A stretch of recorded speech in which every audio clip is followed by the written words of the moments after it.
Wimbledon 2024 on ABC Sport. Hear it live every night on the ABC Listen app. Just search for the tennis button. This is ABC Sports coverage of the 2024 AFL Premiership season. AFL. On your radio. On digital. And take us with you on the ABC Listen app. Look for the AFL button. Welcome to Saturday night. Welcome to the Sydney Showground as the desperate Giants host the impressive Blues. 5 straight wins for Carlton to sit them in second behind the other Sydney team, the Swans, as they continue to press their premiership claims on the run home. This is ABC Sport. My name is Brett Sprague. Conditions here are fine despite the earlier forecast threat of rain.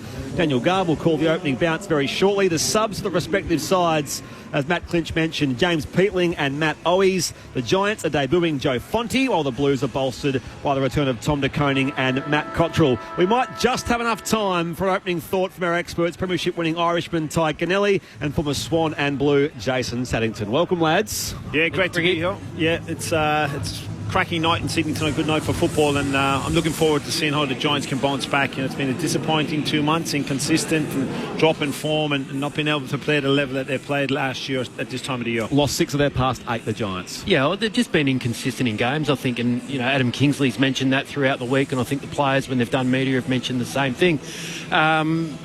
So, it is interesting to see where the Giants are at tonight. Aaron Cadman's one player that I'm certainly excited to see from their point of view. It struggled for form, went back to the VFL for 2 weeks. The number one pick from a few years ago was fantastic in the VFL. He's back in tonight. But from a Carlton point of view, obviously they're playing great footy. They've had to travel this weekend. That top 1 and 2 spots are really up for grabs. Can they keep that distance away from the rest of the closing pack tonight? Yeah, looking forward to seeing the Carlton are the real deal here live. I haven't seen them live all year, and just looking at the battle in the middle of the ground. Bedford's gone to Welch, and it's Green and Cripper. You can text us as always 0437 774 774 as your Saturday rolls on ABC Sport. It's all welcome to Daniel Garb. Saturday Night Lights, Sydney Showgrounds, Briggs and De Koning doing the ruck work, and the Giants spark their season at a crucial time. They win the clearance. Briggs with the handball to Cornelio. High ball, still in the square. Briggs with the follow-up work, punches it forward a couple of times to half forward. Patrick Cripps gets hands on it to Newman, and now Boyd as the Blues try and rebound. Out wide to Chera on the wing. That's a clever kick. He finds Akers, and Carlton have settled early. The Nimmers wing here for the Blues. Akers can send them forward. Ooh, wobbly kick though, picked off by Tom Green. Feeds it back here. Finn Callahan, little 1-2 by hand, now it floats it wide to Thomas. Played every game since his round 1 debut. Thomas on his left peg, goes deep towards half forward, back with the flight, Hogan, shark by Daniels, he can snap on the run and dribble it into the post. The first score is a behind the way of the Giants in the opening minute here at the Showground. Chance for us to head boundary side. Poppy Penny is there for us this evening. G'day, Poppy. Hey guys, it is chilly down here. It's a little bit dewy looking at the turf as well. Darcy Jones, Aaron Cadman, Isaac Cumming and Joe Fonte for his first game make up the subs for the Giants. And very quickly, Lockie Cowan, Matt Kennedy, Orazio Fantasia and Elijah Hollands for the Blues. Mitch McGovern goes straight down the corridor. Curnow couldn't take the mark. Watched closely by Buckley. They fan it out wide though to Akers on the wing. Backwards to Boyd in the long sleeves.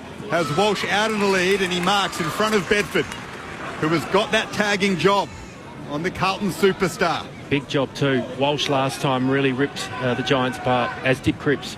For the 4th week in a row, Bedford gets a tag. The kick to half forward from Walsh is intercepted by Connor Iden. He's marked just inside defensive 50 for GWS. Treats back to fullback for Himmelberg. They'll switch back to the outer side with Buckley.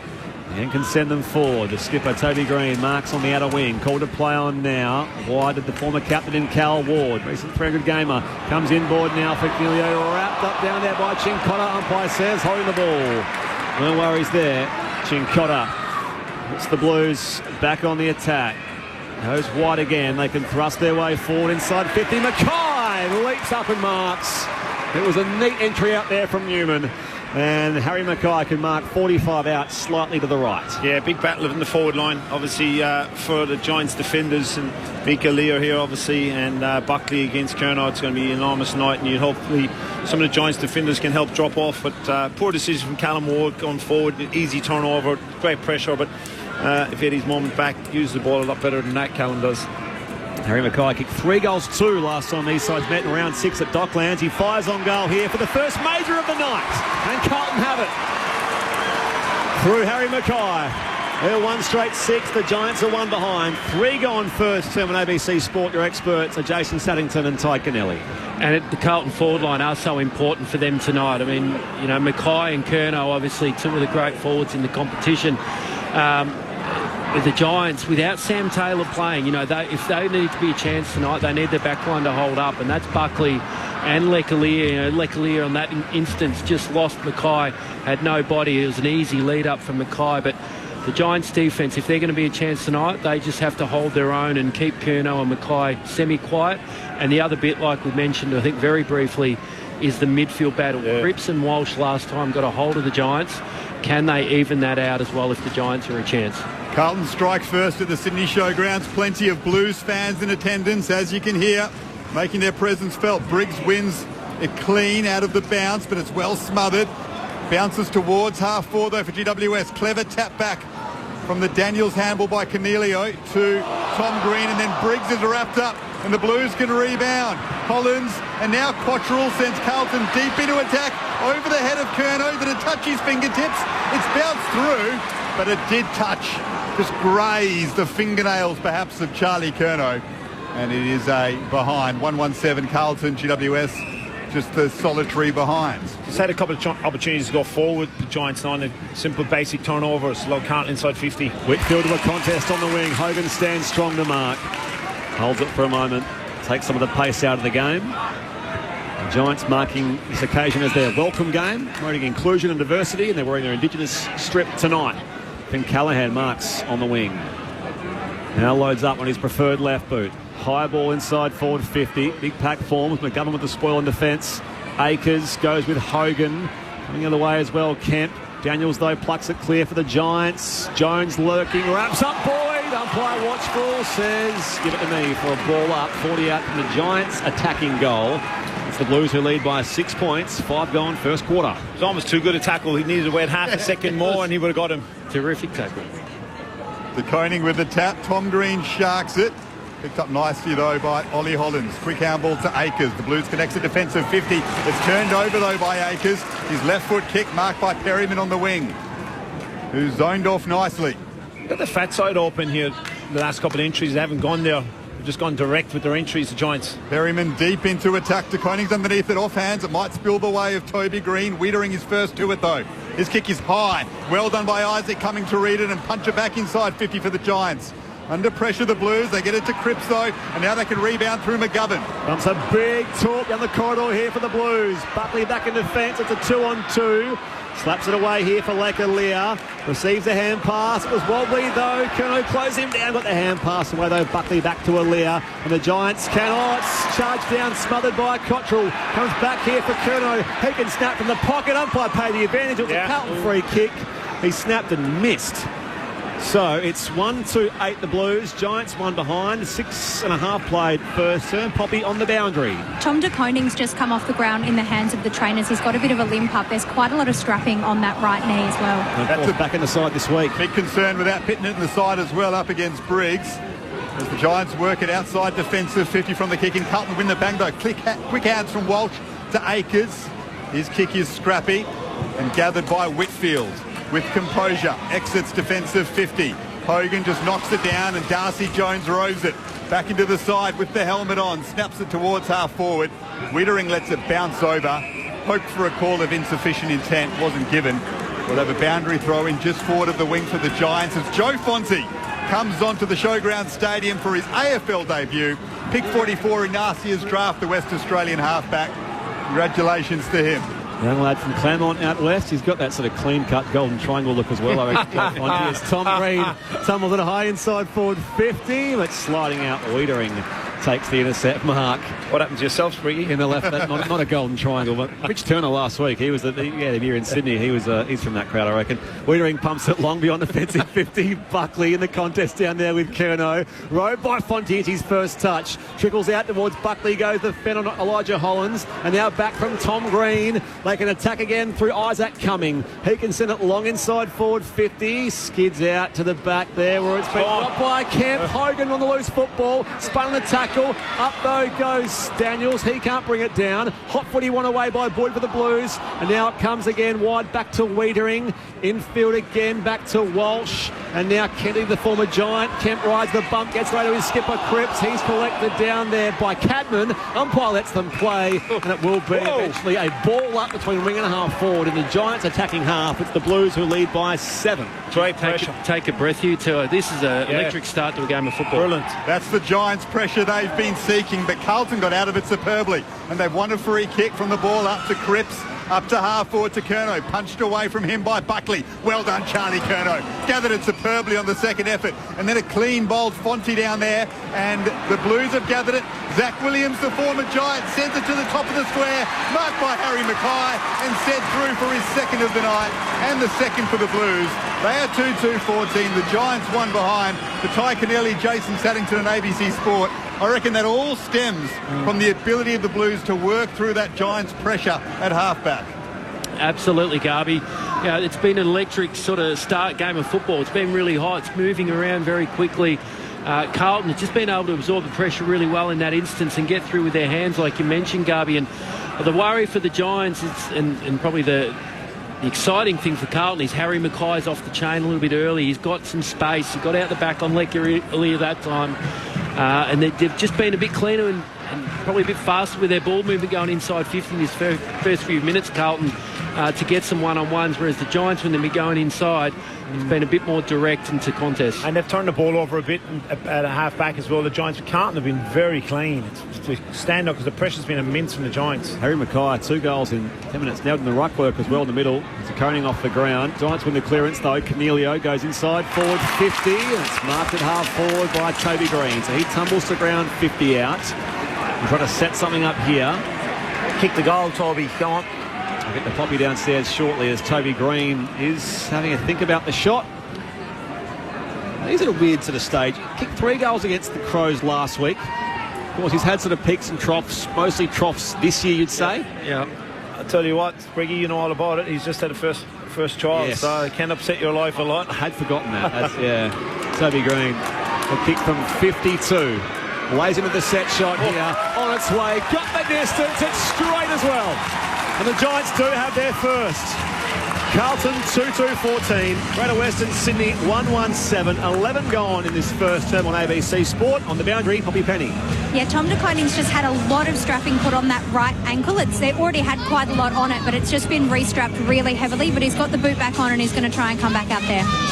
God, I love that. I love the captain marking the ball on the 50. He's kicked it from 55. All right, you know, we're under the pump a small bit. It's early in the game. Takes responsibility and executes it more importantly. You know, so he's had his challenges this year, as had the team. But on a positive note, they've won the 3 clearances. The Giants centre bounce clearances, so they've got a dominance around the ball. Briggsy started well. Tom Green has started well. So let's clear up a couple of things with their efficient ball movement, and they'll be okay. But it's certainly a lively start. So De Koning's back on the ground. That ankle's been strapped. Let's see how he goes in this ruck contest with Jake Riccardi. Riccardi wins it down and then follows it up nicely to Ward. They turn it over though, picked off by Chera. Handball in the middle to Matt Kennedy. Another former Giant sends the Blues deep into attack. Mackay's marked it. Superb first term so far from Harry Mackay. Yep. We're only 11 and a half in. He's already kicked 2. And he'll aim for his third from 35 out directly in front. He might overtake Charlie Curnow tonight the way he's going. Well, the direct match-up on that one was Harry Himmelberg as well. So we saw Leia was his opponent in the first 2 goals, and very early in the game they've made the move. Himmelberg's gone to him, but he just got the better of Himmelberg on that occasion. Harry Mackay, this is a hot start for him. Third in the comp for contested marks. Only Harris Andrews and his teammate Charlie Curnow better him. And he is setting this first term alight at the Showground Stadium, Harry Mackay. He has all 3 of Carlton's majors. The Blues 3-2-20, GWS 1-1-7. And Adam Kingsley is something to worry about in the form of Carlton's number 10 early on. It's another turnover goal. The Giants had the ball in their hand. They've turned it over from a cynic clearance in this instance. But that's 3 goals from 3 turnovers when they've actually had the ball and they haven't executed the skill enough. It's also a piece of the pressure in that instance from Carlton. But yeah, I think Harry was actually lost his footing and went to the front of the contest. Lost his footing, lost the flight of the ball. But disappointing contest, really. There was no contest, but a super start from Harry Mackay. 3 goals in 10 minutes. Relegates Jesse Hogan back to third now. Actually, no, he's be fourth, I reckon, because I didn't count Ben King. But yeah, he's 37 goals on the year now, Harry Mackay. He's still 8 goals behind his teammate Charlie Curnow. There's a very itchy Sam Taylor in the crowd. Oh, I can imagine. 13 points is the Carlton lead. Another Giants clearance, though. Cornelio on the angle. Out to find Thomas, who's brought to ground. And now we'll throw it back up on the outer side near the point of the square.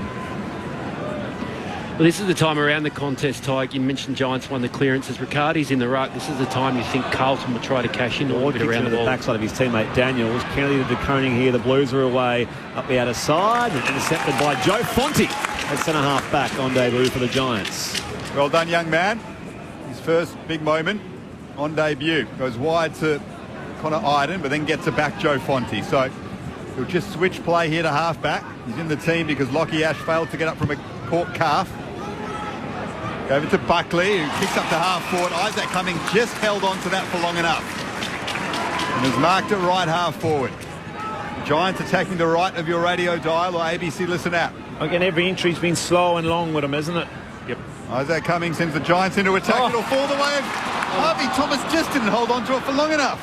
Perhaps surprised himself how much time he had there, Harvey Thomas. No one closed on him and just couldn't quite control it.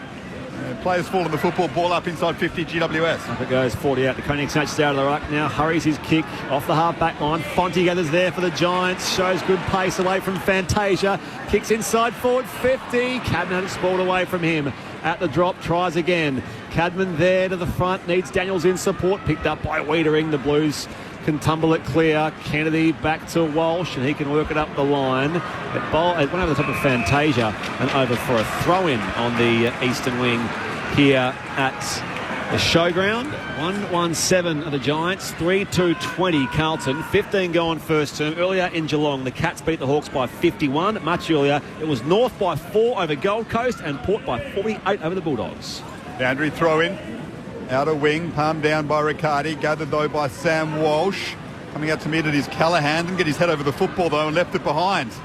It allowed Elijah Hollins to gather. And the Blues can move it to half forward. Himmelberg and Kennedy contest. Himmelberg dropped the mark, but a good second effort to wrap up Matt Kennedy. Chincotta now and Cornelio over it, and they'll see it over the boundary line just forward of the wing, attacking Carlton's end. Paddy Cripps, 6 disposals so far, having a little breather on the bench. 4 of those contested. He is the number 1 contested player in the AFL. I think that all-Italian matchup too, Chincotta and Cornelio. Fantastic. Like a tag from Chincotta and Cornelio. 13 points is Carlton's lead. Back in it comes to Koenig and Riccardi. The Koenig off balance. Hurried ball high inside forward 50. Curnow wants it there. Buckley in front. Mopped up by Iden. Shares it with Himmelberg. The Giants are away. Again it comes to Fonte. Off to Buckley. He can clear off the half-back line and finds the man in space. Harvey Thomas has room to bounce. He's off now. Forward of halfway. Sends it towards half forward. But Sard arrives. There was no Giants back there. And Sard takes the mark at centre-half back for the Blues. Struggling with their entries inside 50, the Giants. Carlton's defence set up really well. As they move it to Elijah Hollins, just pokes it over the top for McGovern, who marked it half forward, hit the ground running, looks for Mackay. He's almost taken another mark inside 50. The kick was just wide of him. He had separation on Lekalia. Yeah. Trickles over the boundary line. We'll have a boundary throw in left forward pocket for the Blues. That's a worry to say the least. Even again, he was out there in that instance. Yeah, kick hits. Yeah. He was well out, Mackay. Blues by 13. It's a Saturday night footy on ABC Sport. Brett Sprigg, Dan Garb, Ty Connelly, Jason Saddington, Poppy Penny with you. Back in it comes. Inside 50 for the Blues. Riccardi, Iden. Now it comes to Chera, who can snap on the run and nurse it through. Well, he had just got there on the last line. Very last-ditch effort. And that will be a score review coming up here. Fair enough. I mean, it's very close That's a to goal. the line. Yeah. The umpire signalled behind. I was pretty sure it was a goal, and it's going to be goal. Soft signal is still the behind, but they're going upstairs. And on the early replays, fellas, this looks to me like Aaliyah couldn't get there. That's a goal from Adam Chera. So there you go. This will be 4 Carlton goals as soon as they look at this upstairs. Unless they can reckon that there's... the goal is already here. It's his goal. So there you go. Chera on the board there for the Blues. And they're out to a 19-point break. 4-2 plays 1-1. 18 going first term. Saturday night footy on ABC Sport. Well, and you guys have been talking about the efficiency of both teams going inside 50. Well, the stats are backing that up. The Giants at 20% going inside 50. Carlton's at 50. Yeah. There's a game in itself against the top 2 team. You know, you can't be doing that. And it's been a problem for the Giants the last month. They're forward 50, and I've bumped into Jeremy Laidlaw during the week, and he's pulling his hair out, and he's starting to look a bit old and grey and starting to lose a few ribs of hair as well. You're describing yourself. That's what you do in the academy, Jason. They're the number 1 scoring team in the comp for inside 50s, Carlton. They make you pay. Yeah. And how valuable it is to have Adam Chera back in the side. Just a lot of footy with a hamstring injury. Came back last week. That was a very big goal. Carlton lead by 19 points. Cornelio, though, gathers it cleanly off the bounce, and the ball bounces inside 50 for the Giants. McMullen was caught high and has won a free kick. It was a bit of a lazy tackle from Adam Saad. Yeah. McMullen caught high. He'll kick from 40 out directly in front. 45 probably. Gather and shrug from McMullen. You know, he sort of turned, you know, as you drop the shoulder and turn a little bit Saad. I mean, you do have to be stronger in the tackle now and get a little bit lower, but McMullen certainly did well to draw that free kick too. Another centre bounce clearance, so they're on top there in that area. Just need obviously kick the goals, be more effective. Again, no one was really coming at the ball as a centre half forward. There's been the sub regularly, Toby McMullen. They could use a goal from him now, and he provides it for his first of the season. Nice moment from the youngster. And an important major for the Giants. They're second of the night. They are 2-1-13. Carlton's lead cut back to 13 points. They are 4-2-26. We've gone 19 and a half in the first term here at the Showground Stadium. Saturday night footy on ABC Sport. 2 big goals. You know, there's 2 kicks from outside 50, so the entries have been great. But the 2 goals they've got, and Toby's and McMullen's goal here, the 2 Toby's, it's big goals from outside 50, but certainly have to get clean up their entries. But centre bounce stuff has been very effective, and Briggs has been a big reason for this. He's had a really big quarter of football in the ruck, and he's been dominant and given first possession to Cornelio in that instance. You mentioned the word important. I think important goals, Garvey, and that's... I mean, when you're under the pump, Carlton have obviously been very efficient going forward, and you're struggling to keep up on the scoreboard. It's very important that you do hang in there and you do kick the goals when you can, the Giants. So, important goal, that's for sure. Voice of Jason Saddington alongside Ty Canelli on ABC Sport. Restart back in the middle.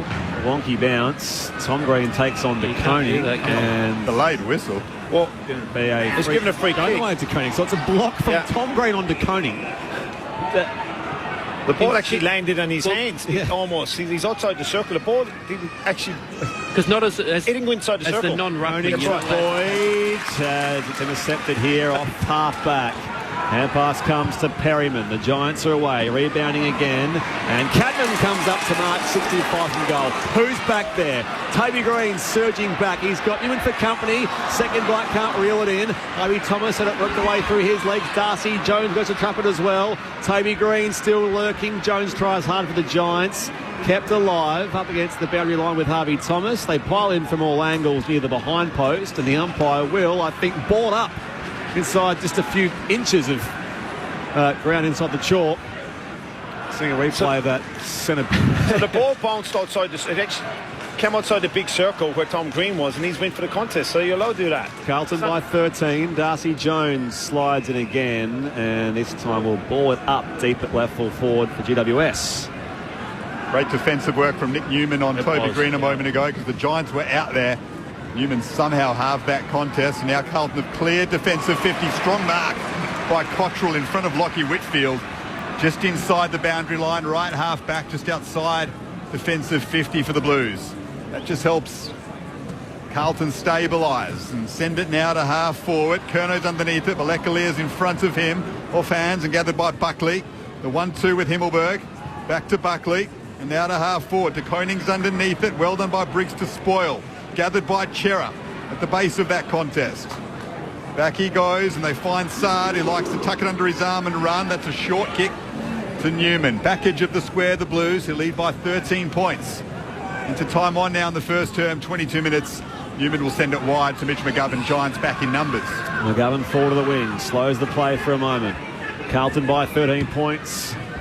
Now he loads up inside forward 50. Kerno wants to sit, won't get it. Forward in defence there for the Giants. Works the hand pass back to Tom Green. Snaps beyond defensive 50. Hogan out to meet the football now. Shares it with Isaac Cumming on the half volley. Awkward pick up there for Callahan. Back again, Fonte. And now Hogan can kick from right half back for the Giants. Toby Green comes late, a little too late on that occasion. The mark is paid to Nick Newman on the logo members' side. Carlton 4-2 leads the Giants 2-1, 23 gone in the opening term. Just left a fist in there on the spoil for a moment, Toby. On Newman. Newman marked cleanly though, kicks to half forward. Oh, it falls the way of Zach Williams here in a lot of space. 45 out on the angle, makes the Giants pay. The former Giant. They all leapt for it inside defensive 50 for GWS. Zach Williams read it best, and on a ground where he has played so much football, slotted it through on the angle for Carlton's fifth of the quarter. They are 5-2-32. GWS 2-1-13. The lead is 19 points. A big lesson for young Fontaine's debut. You fly and you don't impact in the contest, and your man stays down at this level, they're going to hurt you. And Zach Williams is a polished footballer. When he gets the ball in his hand, those instances, he's always going to go for goal. And he's came to help out, and Fonte actually didn't impact the contest at all. Ball hits the ground, and Williams gets an easy goal, really. Yeah, it's almost Fonte and Buckley took each other out in the contest, didn't they? Yeah. It was their two opponents that were left standing. It's good to see Zach Williams back in form. I know he had injuries and missed a lot of footy. Was probably just battling away earlier in the year, but the last few weeks he's certainly become a really important player for them again. Played his 150th last week. Zach Williams on the board here by way of goals tonight. Waiting for a clearance. Socket forward by Walsh to half forward. Picked up by Cottrell. 45 out on the run. Can he finish? No, he cannot on this occasion. It was a very quick entry though from the Blues, who keep peppering away. 5-3-33. The Giants are 2-1-13, 25 gone in the opening term. ABC Sport. They're just so offensively dangerous, Carlton, aren't they? Every time they're in the front half, they just look like they're going to score. Scintillating in the early stages here, the Blues. Off hands outside defensive 50 for the Giants. Gathered by De Koning. The quick kick is marked by Zach Williams. And he wants to play on. Now he'll slow down and kick from just inside 50, about 10 metres away from where he slotted a goal a moment ago. What a move this has been from Michael Voss to turn Zach Williams into a forward. He's become so dangerous. Yeah. I mean, we've seen a lot of him play, certainly his early footy as a half-back. He spent some time in the midfield. But interestingly, as a junior footballer, Zach played a lot of time mid-forward. And he's classy and he's clever, so it does make a little bit of sense that he can play well there. 11 goals in his last 6 games and already 1 tonight. Zach Williams for his second of the evening. Oh, what a wonderful effort. Goal umpire just walked back about a metre and watched it sail over his head. Williams has 2. The Blues have 6 in the first term. They are 6-3-39. The Giants 2-1-13. It's a blue blitz here at the Showground Stadium. Carlton lead by 26 near the end of the first. Yeah, and you said it, Sarah. Their efficiency going forward, it looks so dangerous, and every time it goes near the forward 50, they're getting opportunities, and they're well over 50% with their accuracy inside 50.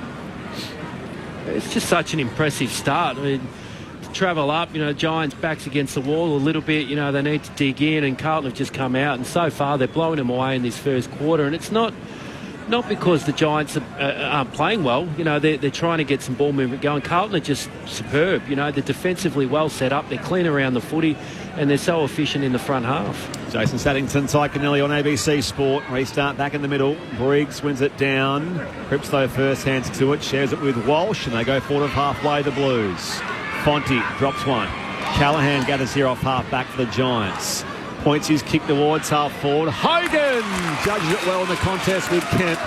Plunks the overhead grab, goes closer to home. Riccardi is back there. He competes through the air with Wiedering, drops it out the back, and now McGovern goes to gather in defence for the Blues, and again will ball it up in the right back pocket for Carlton. Left full forward for the Giants. It's the Blues who lead by 26 points. 6-3 plays 2-1. It was almost 80-20 in the Giants' favour to score a goal there, and again, they just couldn't quite get it done. Wiedering did well, but he came up limping. Ball near the attacking goal square for the Giants. Saad clears it. Callahan's first there.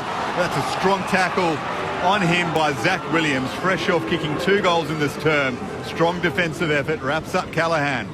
Ball up, right half forward, just inside attacking 50 for the Giants, who could use a goal before quarter time, trailing by 26.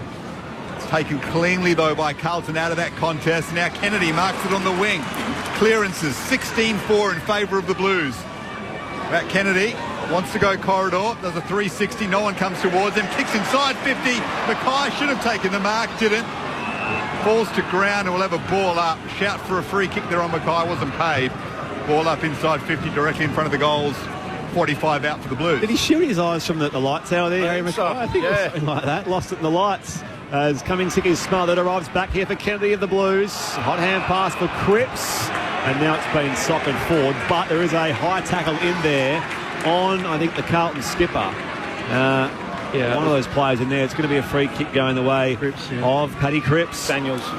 It was just clumsy from Daniels, and he just ran straight head on into Cripps is bending over trying to get the ball. He's just run straight in with his body. It's his 199th game tonight. Paddy Cripps plays his 200th against the Dogs at Docklands next Saturday.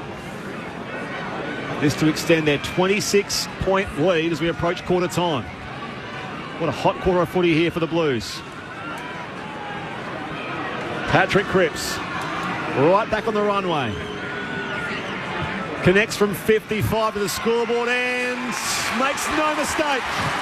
This has been Carlton's quarter. What a hot start for them here in Sydney. They're out by 32 points as we approach the first change. 7-3-45.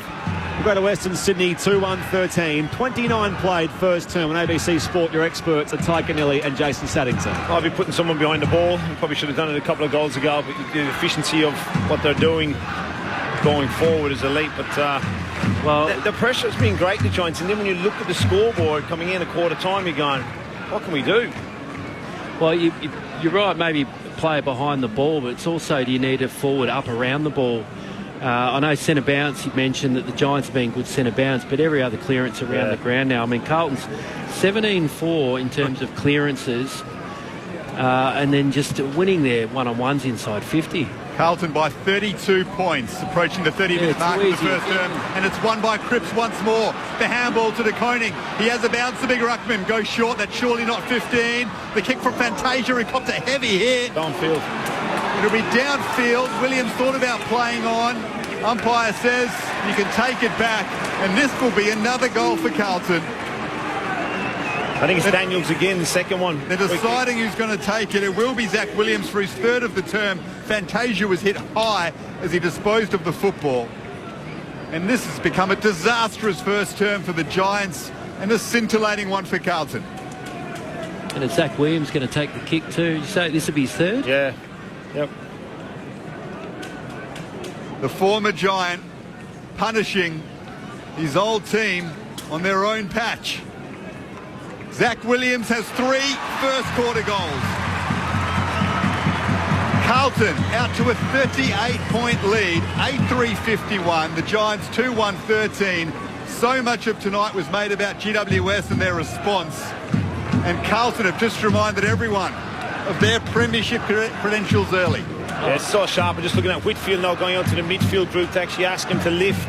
It's certainly not good enough for on the ball and what's happened the last 5 or 6 minutes. And it's not good enough at this level from the Giants midfielders. There's a lot of quality and a lot of experience in there. Briggs has been okay, but it's really the ground level support that just hasn't been there. And they've come out the front of the last 2 centre bounces. Way too easy. Yeah. Way too easy. It's been poor. It's been poor from the Giants in the midfield this last 10 minutes. 38 points is Carlton's lead as we approach quarter time. From the restart, Briggs and De Koning. Both rucks had a go at it. Tom Green there first for the Giants. Pushed off the kick by Kennedy. Marked on the wing by Cumming. Not 15 play on, says the umpire. Mark wasn't paid anyway, and it will ball up. Repeating in the game most recently completed, Geelong beat Hawthorn by 51 points, breaking the Hawks' 5-game winning streak. We'll also keep you across Freo Richmond, getting underway shortly out west. Back underway here. Briggs for the Giants. Kicks down the line. Marked by McGovern. Plays on quickly on the half volley. Darcy Jones there for the Giants. Coughs it up back to McGovern. Now Newman slips the tackle of Whitfield. Off half back here for the Blues. They can rebound through Boyd. Bouncing ball gathered nicely by De Koning on the wing. Goes corridor now. Puts it out in front of Elijah Hollins. They work it back to Cripps though. The captain having a massive turn. Punched away by Mackay. At the fall of it though is Akers. The handball to Fantasia. Inboard to Chikotta for another one for Carlton. The snap is punched over for a rush behind from Connor Iden. And the Giants get to breathe for a moment. The Carlton lead though is 39 points as we get close to quarter time. These 5 win-in-a-row Blues blitzing GWS. Yeah, contest to contest blitz too. Carlton just keep fronting up with extra numbers at the front of the contest. And that's with one behind the ball. They've got Isaac coming behind the ball, not the Giants. Hit beyond defensive 50. Off hands. Hogan in the pack. Bedford there first for the Giants. Run down there by Williams. And the umpire will ball it up, depending on the boundary. Waitering's pretty proppy behind play. He lays probably very grateful the ball's been down Carlton's forward line. He looks pretty proppy in defence. 39 points is the Blues lead here. Callahan just kicks as he tumbled. Now Fantasia run down by Daniels. Ball comes loose. Mopped up off half-back by McMullen for the Giants. He kicks into space on the outer side. It's a one-on-one between Wiedering and Riccardi. Riccardi does well to bring it to ground. Wiedering is fantastic, though. Brilliant work to win that, but then he's turned it over. The kick was sharked by Daniels. Handball over the top to Darcy Jones. The youngster runs through and kicks it for the Giants. 40 out directly in front. Darcy Jones back in the team after a hamstring injury converts. And boy, did GWS need that one. Wiedering did so well in the one-on-one with Riccardi, but then turned it over. Daniels to Darcy Jones, and he ran through on his own from 40 out to slot it. And that was just the speed of Brent Daniels. Yeah. The kick from Wiedering, probably it didn't look so bad off the boot, but Daniels' speed to just get there and just get the intercept was enough. And then to dish over to the other speedy forward in Darcy Jones to finish. A much-needed goal from the Giants. And just came from Brent Daniels, just doing what you need the small forwards to do, and that is get some intercepts. They've both looked really lively, haven't they, Daniels and Darcy Jones? He's looked great tonight, and his pressure and his opportunity looks so busy around the ball. Darcy Jones is a good reward. 100%. 11 goals in this 34-minute long quarter, and counting. Back at the restart, Briggs off to Cornelio. Quick clearance goes the way of the Giants. Daniels marks just before centre-half forward. Lays off the hand pass wide. Was that coming? But the quarter-time siren beats them. They would have loved 5 more seconds, I reckon, the Giants. But they do get the last goal of that term, which did belong to Carlton. The score 8-4-52 the Blues. Greater Western Sydney 3-1-19. A 33-point lead the way of the visitors. Thanks to 3 goals to Harry Mackay, 3 for Zach Williams, and the other 2 there to Adam Chera and Paddy Cripps, while for the Giants, goals to Toby Green, Toby McMullen and Darcy Jones, all the small forwards in that opening term. This is Saturday Night Footy on ABC Sport. Wimbledon 2024 on ABC Sport. Hear it live every night on the ABC Listen app. Just search for the tennis button. The Parthenon of Athens is famous as a temple and a treasury, but is it also a crime scene? In the days of the British Empire, things were taken. It was a ransacking, I'm afraid. From countries worldwide to museums and all kinds of strange places. Join Mark Fennell on a new global quest. It's about the theft of history itself. The epic new season of Stuff the British Stole. Monday nights on ABC TV and streaming on ABC iView.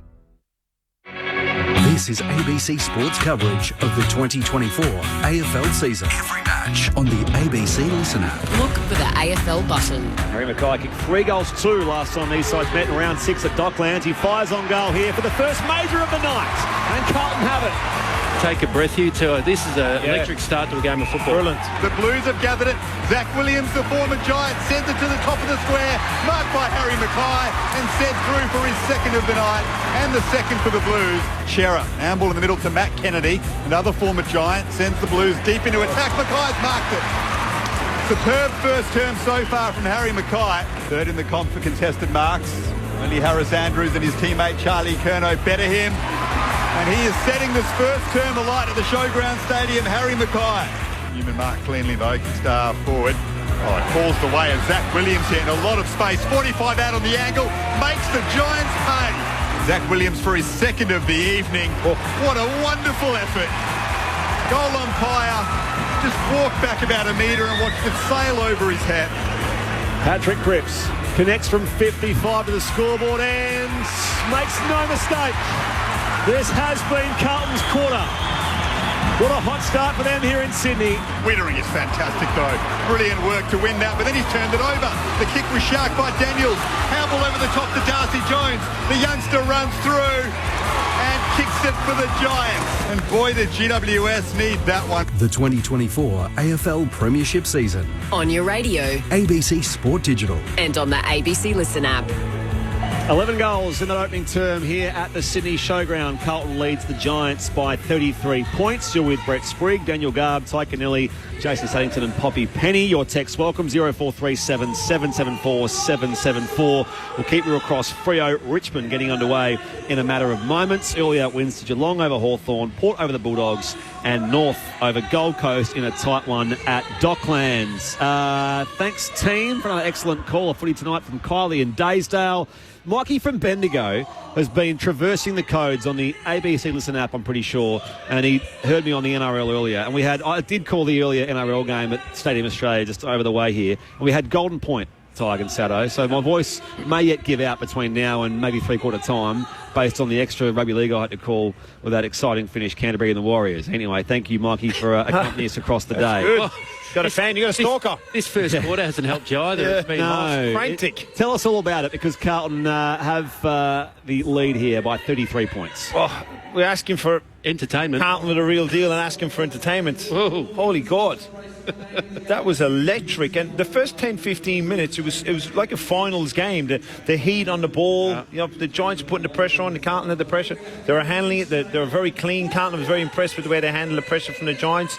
And then there's just their efficiency inside 50. They're going at 64%. 11 shots from 17 inside 50s is elite. On the flip side, the Giants inside 50 has been slow. They've been long and direct, and they haven't been efficient with their entries. And then there was a 10-minute period there where Carlton just went, whooshka, see you later. The difference between a top two team and a team that's fighting for the bottom eight. Yeah, and it really started to open up in the middle, didn't it? Paddy Cripps, what a quarter. 11 touches, a heap of clearance. He was unbelievable. And that's the worry for the Giants. It's great for Carlton. That midfield really started to get on top. And going for Harry Mackay, what a start from him. He was able to find space off Leclerc and Himmelberg, and he probably should have had 4 or 5. He dropped a couple of marks. McGovern missed him on a kick that probably should have hit him. So, Mackay was the one up and about early, and then Zach Williams, got involved in the game. 3 goals, and what a quarter from him. They were just so good up forward, Carlton, but it was off the back of some easy ball coming out of the middle. So a question for you two, Ty Kennelly and Jason Saddington. Clearances 18-7 in favour of Carlton. For the 4th week in a row, we've seen Toby Bedford tagging a midfielder. He's not a natural midfielder, so he's on Sam Walsh. It worked against Zach Butters and Port. For the last 3 weeks, you could perhaps question it. Is it affording the other midfielders in the opposition too much space at stoppage, because one of the players in there is so occupied on one player that others are then allowed to cut you up, and Cripps is doing that right now? Quite possibly, because most midfielders that aren't defensively mindset, and no offence to Tom Green and Cornelio, they're ball winners and go and get the ball. So you're asking them to defend more. And what I would do, because they're going to stick to the plan. They've planned all week about Bedford. This we're going to do. And most coaches will stick and back themselves in. I'd put a forward up around the ball and actually get a winger to actually drop back and give some support. So they're playing with 7 defenders and they're playing a bit more defensive, and they can go a bit slower with the ball going forward. Bring a forward up to the contest. You can't be going at, what was the numbers, 14, 3 or 4 clearance, or 17-4 clearances. It's not good enough at this level. You've got to start putting some numbers around the ball. Will they release the tag? I don't think they will, Salah. Well, you can look at it and say, Walsh has had 7. He hasn't been hugely influential, but it hasn't made a difference to it anyway. So yeah, what's the point of stopping Walsh? It's more green, they're going to Cripper. You're going, Tom, I need you to get after him, and I want you to go. You've got the body and the physique and the athletic ability, just like Cripper, to go after him, yeah? Into the second term we go. Carlton with a handsome lead here at the Sydney Showground. De Koning and Briggs in the middle. One to the outside. Elijah Hollins paddles it forward on the wing. Darcy Jones bursts through for the Giants. Shares it with the veteran Cornelio. Hand pass chopped off by Walsh of the Blues. Tries to pallet to advantage. Cornelio goes in hard, gives away the free kick. on Walsh. It's worked away here to Sard. Shows some dash from the members' wing. Up towards half forward. Just marks inside the field of play by Fogarty. Yeah. Lockie Fogarty goes inside forward. 50 here for Carlton. Kerno leads to the pocket. Can't bring it away convincingly. Ward does mop up in defence for the Giants and kicks back to this members' wing. Darcy Jones over around the footy and in fact deflects off his boot and goes out of bounds. So out on the full of Darcy Jones' boot. Carlton ball from the commentary side. And no change to our quarter-time score. Carlton leads by 33 points. Getting his hands on the ball as well. DeConing, he's at 9 for a quarter and 5 clearances. Yeah, he's got over that little ankle knock early on, kicks it to half forward. Whitfield's there, back to Iden, up against the boundary line. Good handball to Callan Ward. They can break away here, the Giants. Callaghan lost the handle on it momentarily. Then handball back into space to Bedford. And now Cornelio, good work from the Giants on the wing. They move it to half forward, and Jesse Hogan's in space. He's got a man over the top in Cadman. He handballs to Bedford instead with composure. He just centres it for his captain in Toby Green, who... Did he take the mark? Doesn't matter. He won the free kick anyway against Fantasia. And Toby Green will kick from 45 out directly in front for the first of the second term, and one the Giants badly need. Well, Giants fans say, what do you mean get Toby Bedford off the ball? He's just had 3 touches and set up potentially a goal for us, Tony. I thought he was going to butcher it. He had so many options going forward because he had Cadman going back towards goal and Harvey Thomas, but he's picked an option and the captain it's kicking straight. More of an offensive play for Bedford. Set him alight there. That's right, not the tag. Toby Green for his second of the game to bring the margin back to 27 points. The Giants skipper delivers. An accurate effort and a solid start to the second term for GWS. They've got a lot of work to do. They are 4-1-25. Carlton 8-4-52. 2 minutes gone in the second quarter. Saturday night footy on ABC Sport. Yeah, they do have a lot of work to do, and not to go back to the first quarter too much, but this has been a problem for the Giants probably the past few weeks especially, is patches in a game where they're just heavily scored upon, isn't it? We saw the Swans, I think, a few weeks back in the second quarter put on 6 or 7 goals, and the Giants tried to chase. Adelaide. The Crows did it last week to them, put on 7-8 goals in a row, and the Giants tried to chase. Well, you know, they've set up the game the same way at the moment. They're trying to chase a big lead. Around the grounds to Perth, where Shea Bolton has the first goal for Richmond. The Tigers lead Freo there 1 straight 6. In fact, it's now 2 straight 12. The Tigers lead the Dockers there out west. You can hear a full call of that game on the ABC Listen app. Just look for the AFL extra button. Waiting for a clearance here as Walsh is sandwiched between Briggs and Bedford. Balled up again. Giants with the first goal of this second term. DeConing wins it down here. Walsh breaks a tackle. Lost the football though eventually. And now Pollard at all angles there on Toby Bedford. Balled up again. Also got the Wallabies tonight as well. That's on the Listen app. 3-3 the last score I saw there. Wallabies and Wales at the Sydney Football Stadium across town. Cornelio trying to get the kick away. Dropped it near his boot but nowhere on his boot. As Chera tumbles his kick up the line for the Blues. Iden tracks it back to half-back. Himmelberg can steer it to the outer side. And coming, has a man coming in late, Nick Newman. And it's off hands over for a throw-in. True centre wing outer side. 8-4-52 plays 4-1-25. 4 gone second term on ABC Sport. Defending well, Nick Newman, this game. He's really worked hard a couple of times one-on-one and made some strong contests. The former Swan. Third at Carlton for disposals as DeConing wraps up Finn Callaghan. Will have a ball up on the outer wing. On the logo, he's been pinned for holding the ball, in fact, Callaghan. And DeConing just takes the footy and plays on. Kicks to half forward over the head of Kennedy and Iden. Gathered by Bedford, who started the second term well. So Iden by hand and now coming. He just darts around DeConing a couple of times. Sends it up to the wing but turns it over straight to Nick Newman. Newman from the outer side. Downstairs to Poppy Penny shortly as Newman goes down to wire, find Briggs at half-back. Poppy, down to you. Yeah, Jacob Wiedering came straight off in that quarter-time break, straight to the bench, and he's having that right upper leg worked on. Dicey kick. Buckley manages to outmark Akers coming in late. Finds Cadman in space just forward of halfway. Bit of dash here from Aaron Cadman. Jones in space, receives the hand pass, swats away the tackle of Cowan. Loose ball goes infield, knocked up by Sarge. Shares it with Boyd. The Blues are away here through Wiedering, and it's marked by Akers again at right half back for Carlton. They lead by 27 points here. 5 gone second term. Here's Elijah Hollands. Akers keeps running, receives the hand pass. Shares it with Kennedy. In space again, Elijah Hollands. Here's kick spotted by Toby Green. The Giants are away. Well done, Toby Green. Had to intervene, the captain, and did. And then the handball to the debutant in Fonte, and that's a lovely kick just inside 50 for Brent Daniels. He's got some dash, Joe Fonte. Took a bounce, but then lifted his head and teed it up for Daniels to mark. He'll kick from just outside 50, 45-degree angle to the left. He's going to play a lot of football, Joe Isn't Fonte. he? Oh, He's he going to looks play a great. lot of football. What a start to his career as a half-back. Yeah, 200 plus. Got one here. Brent Daniels went over the top to Toby Green. It was just a little bit too high for him. Lockie Cowan was able to gather it, but now he's turned it over. Canelio, 25 out on the snap. Puts it through for the Giants. GWS have made Carlton pay after the Blues did that so often in the first term. And it's 2 in a row to start the second quarter for GWS, and this margin all of a sudden is back to 21 points in favour of the Blues. Well, that's what they've got to do. You know, I was looking at Cadman here just in front of us when he missed the handball, a real basic fundamental piece of the game. They turned the ball over, and then Toby Green intercepts the ball and they go forward, and Daniels give it away.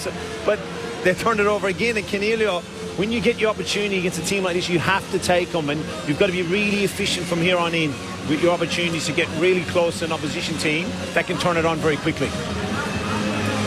3 straight goals either side of quarter time for the Giants to cut that margin from 39 back to 21. Yeah, that gives you a lot of energy now on the scoreboard. You kick 2 quick ones, 21 points, you're right up and about. You're looking at Wiedering on the bench here on the sideline. That doesn't look too well. Around the grounds in Perth here. And back, Poppy, down to you on the boundary. Yeah, Wiedering's just gone straight down to the rooms with the doctor. Okay. Some better news for you, Poppy. Josh Tracy's kicked the first goal for the Dockers. 2 straight 12. Richmond leads 3-0. 1 straight 6 in Perth at around the ground score in the early stages first term. Boyd mops up his footy off half back for the Blues, and he's run straight to ground. Good intense tackle that time out there from Toby McMullen. So Carlton are playing with 5 forwards because they got a forward coming up tagging Canelio. He's going straight to him. So that's even will give the Giants the +1 themselves, but they're not actually taking it. They're actually getting the half back to go into the stoppage. Perryman wrapped up in a 2-man tackle. Ball up again at the stoppage here. 60 out from the Giants attacking goal with 3 straight goals in this game. Fed from Callahan. Going inside 50. And now it's been dropped out there. Sard lays the tackle on the man carrying it, McMullen, or ball up again inside 50 for the Giants. They've kicked the first 2 goals of the second term, just pegging back this margin to 21 points. They're looking lively. They're responding after the Blues annihilated them in the first term, and a shout for holding the ball on Cherry. Didn't collect with it cleanly. Now Akers is under pressure. Just got the handball away as Jones tackled him. Gathered by Ward. And he's won a high tackle, Callan Ward. Yeah, it wasn't there, was it? He slipped into that. Yeah, he was. It is Hollands who is protesting, and that is Ollie Hollands. And Callan Ward will have a shot from 35 out, slight angle to the left. It's a tough call against. No, it's not. It's not there. That's not a free kick. He has caught him high, but Ward was already very low. He's actually done everything he could to not hit him high. He's almost stopped and got on his knees and put his hands over his back. Wouldn't this be a big goal for the Giants? Callan Ward, who kicked 2 last week in the loss to the Crows, has slotted the 3rd of the second term for the Giants. And the margin is back to 15 points. Callan Ward with the 149th goal of his distinguished career. GWS 6-1-37, Carlton 8-4-52, and it is game on. Yeah, it is. Yeah. Carlton stiff with that one. Cal Ward slipped over. The tackle brushed his head, but you're right, Ty. Trying to do everything not to make contact with Cal Ward's head up after he slipped over into him. But, the Giants taking their chance, taking their opportunities. They're spending a lot of time in their front half, and it is because of their pressure as it has lifted. They're putting a bit more pressure on Carlton, who just turning the ball over a little bit more. They were cleaner in the first quarter. Jason Saddington alongside star of stage and screen Ty Connelly on ABC Sport here Saturday night. Restart back in the middle this time. De Koning beats Briggs and just thumps it clear in no time at all. Bouncing towards half forward. picked up cleanly down there by Kennedy. Works it back in the field of play. The Giants have numbers around the ball. Fonte lays the tackle on Kennedy, and again will ball up. 60 out from Carlton's attacking goal at the Olympic Stadium end. 15 points from it was 39 points just before quarter time. So 4 goals in a row on the side of the break for the Giants. And now Cal Ward, the most recent goal here, thumps them toward the wing. Daniels roves it well, keeps it alive, does he? No, umpire says nice try. We'll throw it back in on the members' side wing. 8-4 plays 6-1, 11 go on second term. ABC Sport, meanwhile in Perth, it scores level midway through that first term. Freo and Richmond, 2 straight 12 apiece. Boundary throw in front of the benches. Jacob Wiedering has just emerged from the Carlton room, still limping, as Tom Green gets a bit of attention from the Giants trainers. He's bleeding from the nose, I think. Copped one high. De Koning does well to move Briggs off the football, but well done by Callaghan to read it best as it fell to the back of the pack. The handball into centre half forward. Callaghan gets it again. He just goes backwards a little bit and then wider to Connor Iden. Gives it back to Whitfield. He's assessing his options. He kicks to Harvey Thomas at half forward, who is marked. 2 kicks from goal. There's no movement whatsoever. There's no opportunity ahead of the ball for the Giants here. Cadman's not moving. No Wiedering on the field for Carlton. That is a concern as Thomas goes long. De Koning's back there. Riccardi's marked. Just shifted De Koning off the football ever so slightly, Jake Riccardi, and took the contested mark.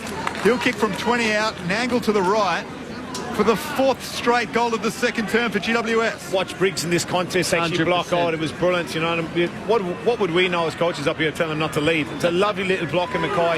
Jake Riccardi pegs the margin back to 9 points. The Giants on the surge in this second term. Whatever Adam Kingsley said to them at the break has worked.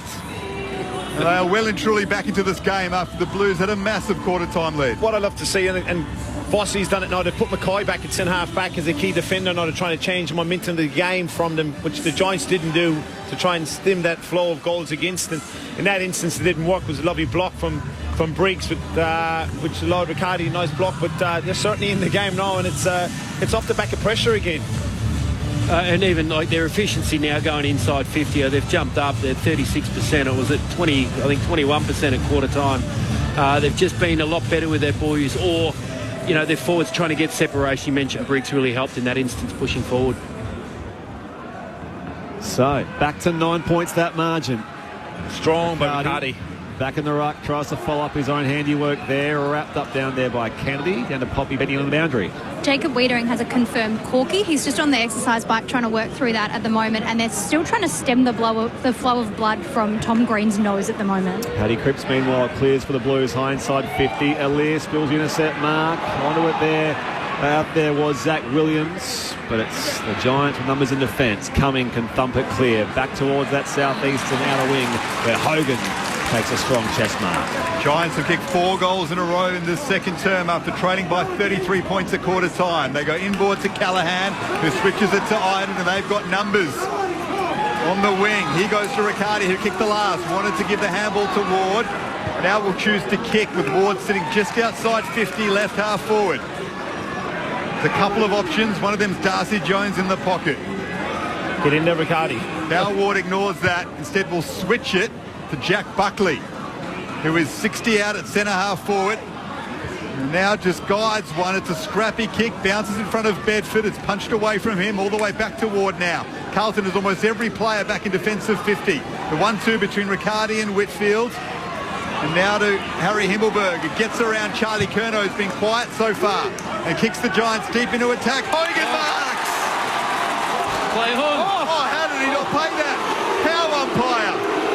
Oh, you can hear the boos. I'd put the binoculars down. I thought that had to be a mark as Carlton come away from defensive 50. A rebound through Hollins, up to the 2-on-1. Curnow spills it, mopped up there by Himmelberg. The Giants can get it again here. Little 1-2 hand pass with Whitfield. Himmelberg fires it away again to Jones. Up against the boundary line now. Ward. Whitfield kept running. McGovern is there though for Carlton. Untidy hand pass. Might work out okay. Chera had it knocked away from him by Jones. And now great pressure. He's smothered again by Cowan. They can try again to clear this time through Kemp. Back to half back here for the Blues. Too deep for Kennedy. And Chera Sends the hand pass wide to Cripps. Socket forward, Carlton skipper. They're away here through Ollie Hollins. His kick was partly spotted as well by Callaghan, but they're still going. Cripps onto it now. 45 from goal. He steadies with the finish. A class goal from Carlton's captain. Just as we saw Jesse Hogan not paid the mark at this end, Carlton go coast to coast for Paddy Cripps' second major of the night, and against their own 5 straight GWS goals, they get a very important one from their skipper. I turned around, I thought it was a mark. Well, it was a mark. Surely he didn't put hands in the back. So if you're not going to, so there's nothing really there. But if you're not going to pay the mark, you must be paying a free kick Carlton's way. But there was nothing like that. He was actually floored before that. He was on the ground and hit off the contest, and then he came up hard behind the back of the body of Jesse Hogan. But put that aside, the scramble and the pressure was outstanding here, and he's gone for the free kick. If not, it's chopping the arms. So just look back in the replay, it looks like it's chopping the arms. Well, Brody Kemp's ripped it out. He's ripped his arm down. That's what fell out of Hogan's hand. I reckon he's almost controlled it for long enough anyway. Paddy Cripps is a superstar. There was a scramble here, the ground ball kick, and then he's followed up with that goal. Is huge. It's an absurd decision. I reckon Brody Kemp, I just looked at Hogan a moment ago, gave him a look to say, I don't know how you weren't paid that. Here come Carlton again though. Cripps to Cottrell. They kick long inside 50. Curno's there. They work it to Fantasia. 2 in a row for the Blues. They don't care about the bad decision. They'll just make you pay. And after kicking 4 last week, Orazio Fantasia is on the board. Carlton's leads back out to 21 points, and they are seething here at the Showground Stadium. I'd put 3 midfielders on Paddy Cripps right now. You just see the way he burst out of that stoppage. He just grabbed hold of it and he's gone, right, the decision went against him, okay, the Giants, but his ability in the last 2 minutes to turn this game right around for Carlton is enormous. Oh, he's an animal, absolute animal, and we know his ability to turn games, but his size and his movement, this is the sharpest I've seen him move. Like, he looks so sharp now around the ball, and then obviously he's got that physique and size. He's prepared to power and take them on too, isn't he? He's really driving the legs, and he doesn't have a heap of speed, but he's going, I'm going to use what I got. Around the grounds in Perth, late first quarter, Freo 3-1-19, leads Richmond 2 straight 12. That game happening there. Full call on the AFL extra button to listen at. Clearance this time goes away to the Giants. Daniels hurries a hand pass inside 50. Boyd leaves it there for his skipper in Cripps, who's wrapped up straight away by his opposite number in green, opposite captain at least, and the umpire will ball it up, 40 out from the Giants' goal. 21 points is the Carlton lead, 17 gone second term. Ball in the air. Healthy crowd. Oh, it's on now, boys. There's a bit going on off the ball as well. Oh, Briggs taps to the outside here. Boyd there for the Blues. Green gives a shove. Boyd can keep it alive here. Into the back of him, Thomas.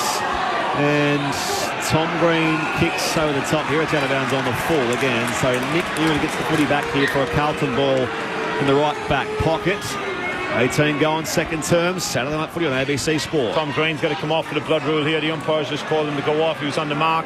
He just went back on, Poppy. He's coming off again, Tom Green. Yeah, they're having a real issue trying to stem the bleeding coming out of his nose, and they are a little bit busy because Finn Callahan's got his left boot off and they're strapping his left leg up as well. There's not a lot of doctors available to try and strap up that nose of Tom Green. Jacob Wiedering off for Carlton as well. It has come to life, this game. Jesse Hogan somehow denied a marker, a free kick. 15 out. Would have been 5 goals in a row for the Giants. Carlton were down the other end and have kicked 2 in a row. The margin 21 points in favour of the Blues as they work it out to Blake Acres, Carlton, who was marked just behind the wing. Got a minute and a half to stop that kick, long down the line, and it's not good enough defensively from the Giants. And now it'll be a 50-minute penalty. I'm not sure what for. Down to Poppy Penny again. Yeah, the GWS runner just ran straight across the mark in front of him as he was about to take that kick. And that's why we have the 50-minute penalty to Carlton. Adam Kingsley won't be happy with that. They work it out wide to Adam Sard. 70 out from Carlton's goals. Here comes the Wolf from the Blues fans. Kicks into the pocket, Sard. And Briggs cuts across and spikes it into about row 10. Carlton 10-4-64. The Giants, who were fought back in the second term after trailing by 33 at quarter time, are 7-1-43, 21 behind. Well, the entertainment hasn't dropped, has it? It's just going either way, momentum, team to team. This is a cracking game of football from entertainment. Total of 17 goals, 5 in the game so far. So accurate, classy finishes on the run as well. Good quality goals. Williams wrapped up down there by Himmelberg, and the umpire says, give it to me. And the pressure's been elite. It's been right up like a finals game of football here, and they've been able to execute the skill, which has been most impressive. Second place Carlton, 10th place GWS as the Koning slaps it to the outside. Shout out, by the way, you mentioned the wolf there for Adam Sard, and this has been inherited by a number of defenders, left footers usually, since Ange Christou days. One of the old wolves, Matt Watson, who's in town visiting Sydney. He was the one-time wolf for the Blues a few years ago now. He and Kane Lucas are in town holidaying. Oh. Haven't seen the boys yet, but anyway. Carlton plays some yesterday, and this will be a free kick, which will eventually go the way of the Giants. And McMullen played upfield here. They use the outer side. Thomas on the outer wing. Carlton here by 21 points. The Giants just surging forward, though. Retreats back to Connor Iden. And now back to Buckley. For the most offensive player on the ground, they'll switch all the way back members side for Himmelberg. And he's got Ward on his own, and he'll spot him up at half forward, just over the head of Akers it goes. Ward will mark, play on, and kick nice inside kick. 50 to Toby Bedford. Bedford, who is tagging Sam Walsh, just got the other side of him. The kick went over Walsh's head. Bedford is marked, and he'll kick from 35 out. Slight angle to the left. Had a big quarter of football, hasn't he, Toby? He's got him going early in the piece now. It's going to be his third score involvement here in the quarter. Cal Ward's been huge. Yeah. He kicked the goal himself. And that bit of ball use there, it was pinpoint to find Bedford. 12 disposals for Ward. Toby Bedford. This one is across the face. It's an opportunity missed. Kick like a dagger. Giants are 7-3-45. Carlton 10-4-64. A cracking game here at a Saturday night on ABC Sport in the west of Sydney. Carlton are out to a 33-point lead. At quarter time, it's now back to 20. Meanwhile, in the west of the country, Freo 4-2-26 lead Richmond 2 straight 12 late in the first term there. Josh Tracy has 3 goals. Kick beyond defensive 50 here for Carlton. Aaliyah and Walsh see it out of bounds for a throw-in. 65 around from the Giants attacking goal. Clean 20 points the margin. Plenty of fans in. A lot of them Carlton fans on the outer side here in navy blue. Back in it comes. Briggs into Koning. Tom Green back out there. Shares it with Callaghan. Darts away from Walsh. Sends it long to the teeth of goal here for the Giants. Oh, that Jesse Hogan. He's paid the mark this time. He somehow kept the feet planted. There is a Bronx cheer from the crowd. He kept the feet planted. There were players going up all around him, but he stuck out the Dukes overhead, pulls in the grab, and he's 20 out here. A slight angle, very slight, right of centre. I don't know if he was clapping the umpire as he's gone back, actually. He was obviously clapping his hands. He's taken a very strong contested mark. I know he's always been a really good contested mark player, hasn't he? But it's gone to a new level. Goals in every game this year. Kicked 2 goals against the Crows last week. Started approach here, Jesse Hogan to pull the margin back again. He doesn't let them down from close range.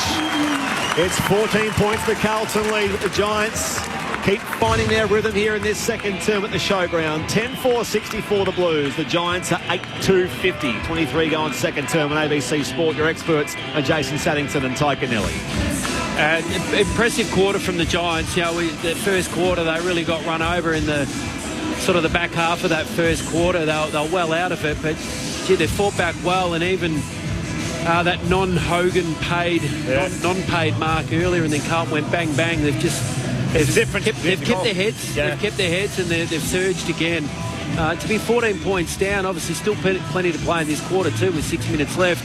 It's been a really good quarter from the Giants. Really good quarter. Well, that decision itself is the difference between the game. You know, it's 2 goals, 12 points. It's 14 points between them at the minute. So it certainly is game on. He's fired up, Jesse Hogan. Big contested mark and goal.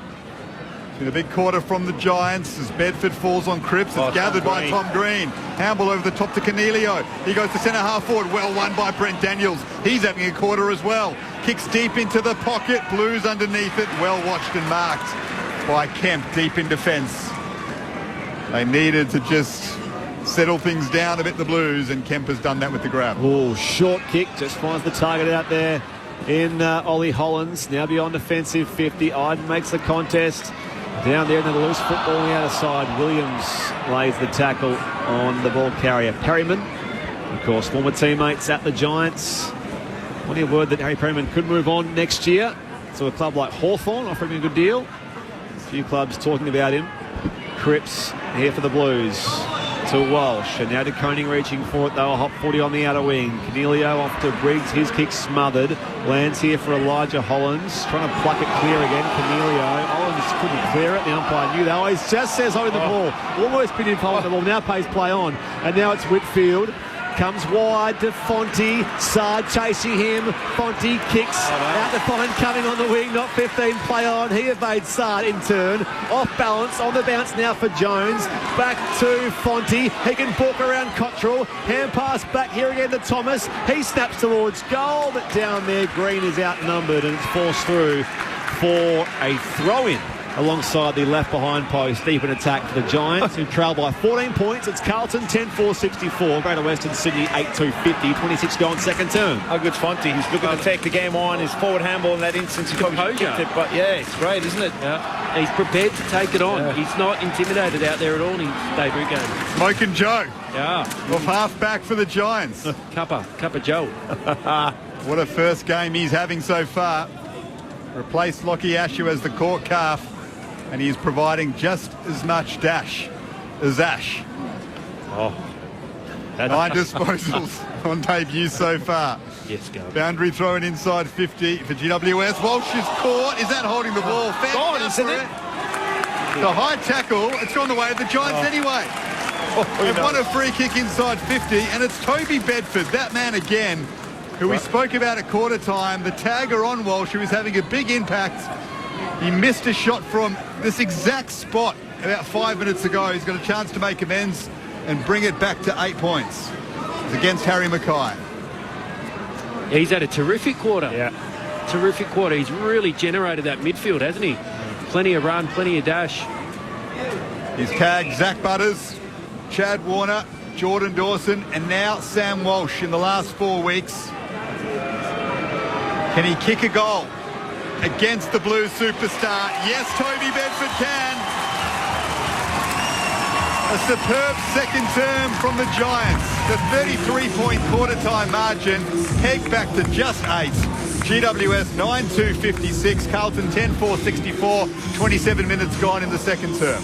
Just crash and bash, bodies going everywhere, the forward 50 stoppage. It was kept alive. I think it was Toby Green, but the ball itself actually, before that, when the ball was punched off for a forward 50 throw, but just bodies crashing in. There's a bit of chaos and a great turnover tackle from Toby. He's putting his body on the line, and he's been very effective as a midfielder who's tagging well, getting his hands on the ball, but also his pressure acts in the forward 50 has been outstanding. He's on the move. They're all out. It's creating danger. There's a bit of uncertainty for the Giants. It probably could have been a free kick beforehand, but Ward's dropping the ball in ineffective disposal. Briggs, yeah. Poppy down here on the boundary. Yeah, Jacob Wiedering back out there battling through that cookie, and Tom de Koning's come off with a cut to his face under his eye. So blood rule for Tom de Koning. That's why Mackay's in the ruck against Briggs. One away here for the Giants. Bedford runs headlong in the new. Umpire says holding the ball. I don't know what's going on here. Elijah Holland wrapped it up in there, so he gets the free kick here for the Blues. Dummies the hand pass to Boyd. Now called to play on is Elijah Hollands, the former Sun. Bumps it long inside 50. Mackay up in front. Wins it down there for Chincotta. Whitfield, though, mops up in defence. Good vision to get it out back towards Perryman and now Aaliyah. Options by hands. Fires it back to Himmelberg. They can rebound here quickly. Ward, though, receives a swept wide hand pass and now can kick up the line, Ward. Looking for Cadman, but it was a poor effort. Wiedering back on the ground, battling through that cork as marked on the wing. Carlton just struggling for ball in the front half. Giants dominating possession. Every time they win at half back, they're sending inside 50. Not quite on that time, but they're really dominating possession this quarter. That's a poor kick from Boyd, who is noted for his disposal off half back for Carlton. Out of bounds on the full, just inside defensive 50 for the Giants. Clearances this quarter after they were smashed in the first term. GWS 11 to Carlton 7. It was 18-7 in favour of the Blues at quarter time. Round the grounds in Perth, Freo leads Richmond by 15 points. 4-3 plays 2 straight at quarter time there. We'll get you there for the end after things wrap up here in Sydney. Short kick comes inboard to find Tom Green. Carlton by 8 points here as we approach the half-hour mark before half-time.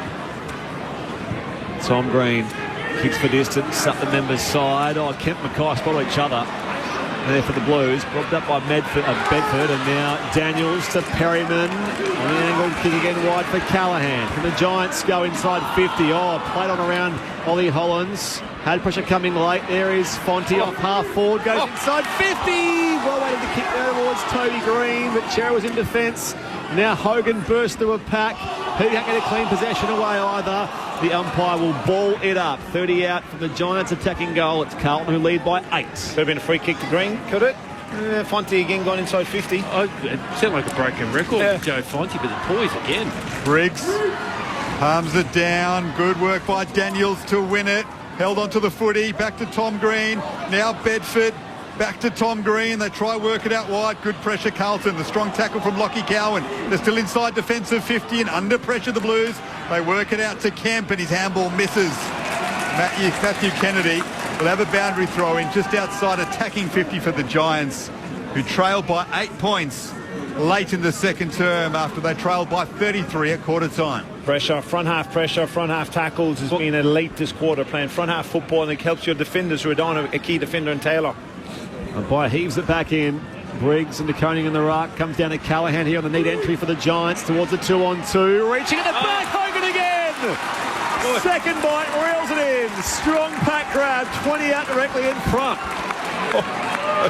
It's next level contested marking, Jesse Hogan. He's taking 4, there's 4 players in a pack mark and he's pulling them down at the moment. He thinks, stuff you. If you won't pay him, I'll extra hard to mark them, and I'll do that.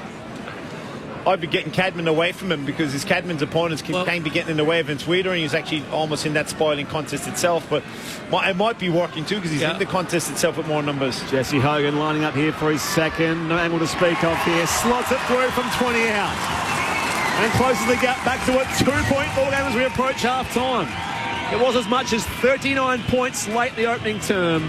But the Giants have pulled it back, as I say, within a kick now of the major break. 10-4 plays 10-2. This is Saturday Night Footy on ABC Sport with Ty Connelly and Jason Saddington. Well, that's it. It doesn't matter how many players are in that marking contest at the moment with Jesse Hogan. He's finding a way to get his arms up and free from everyone else to pluck him. You see a lot of contested marking in the game. It's normally one-on-one contested marking, or you're launching at the ball, but he's just standing strong in those pack of 4, 5, 6 players, and he's getting his hands up into them. It's ultra impressive from Jesse Hogan, this next level contested marking. Carlton's lead just 2. Jesse Hogan having an impact, as is Joe Fonte on debut. 4 inside 50s, equal best on the ground along with Finn Callahan. He is livening the Giants up off halfback. Carlton need to win a clearance, and they do through Cripps to Kennedy. Kick inside 50 is marked though by Himmelberg. We get close to half-time. They don't want half-time, do they? The Giants just want this quarter to keep going. Himmelberg will switch it out wide to Callan Ward. He shields his eyes from the light. He's been everywhere, Callan Ward, so it's understandable why Himmelberg went to him, but it probably wasn't the best option. The Blues close on Ward and guide it over for a boundary throw-in. Just forward of the wing, attacking Carlton's goals. They are 10-4-64. Their 33-point quarter-time lead reduced to just 2. GWS 10-2-62. Back in it comes. DeConing up in front. Wins it down only as far as Ward. Kick partially smothered. Bursting through Akers for the Blues. Shares it with DeConing. Lays it back by hand to Chera. And now Newen off a step. Can clear here for the Blues. Out towards half forward. Back with the flight Akers. Picked off though by Lear for the Giants. Shares it with Ward. Darts away. Clever hand pass. There is Fonte in traffic again. Tries to get it away towards Tom Green. Pressure comes down there from Elijah Hollins. And this time Fantasia. Lear goes with him. Loose footy comes clear for Ward somehow. His hand pass untidy though. All the way back here for Chera of the Blues, and now fires it back inboard now for Lockie Cowan. Time ticking down as we get close to half-time. Cowan kicks to half forward. Can the Blues take a mark? Elias soars over the pack, punches it towards the boundary line, and the man of the second term, Joe Fonte, has hands on the football as the siren goes. And his teammates go to the debutant and say, what an introduction to AFL footy, youngster. He has shaken this Giants side up a fair bit. What a second quarter they've had after trailing by 33. The margin is just 2. Carlton 10-4-64. GWS 10-2-62. under the Saturday night lights, we have a showstopper in Sydney. Have we what? Game of 2 halves? They say game of 2 quarters. Oh, my God. Goal kickers for the Giants. I'll start with them. Toby Green and Jesse Hogan each have a couple. Both of Hogan's in that second term. Bedford, Cornelio, Jones, McMullen, Riccardi and Ward also on the board. While for Carlton, 3 first-quarter goals each from Mackay and Williams. None in that second term for either of them. Paddy Cripps has 2, though. Adam Chera, Horatio Fantasia also on the board. So the Giants now having kicked, 7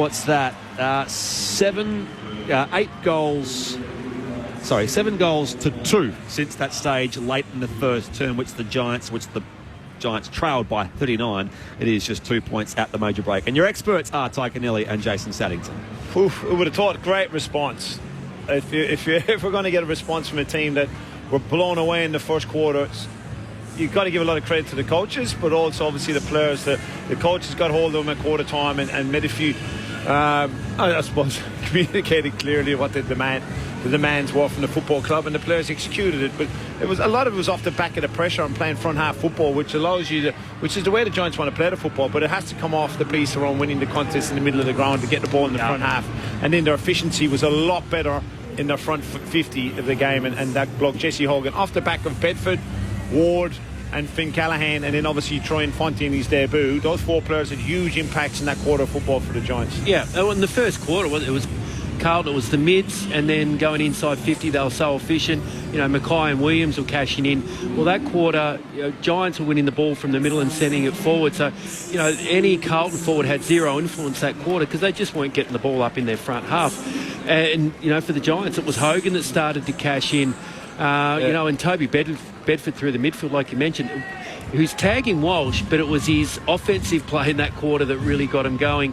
And Joe Fonte off half-back, what unbelievable poise for a debutant. He's been terrific in his first game of footy and looks like he really, really, really belongs out there. And the scoreboards has been great, like just the efficiency itself, 10-2 and 10-4. You can keep this up, 120 points. We'll be happy. It's a brilliant game of footy. It's a great game of football. Just me, or is those leads like 40 points? They're no longer...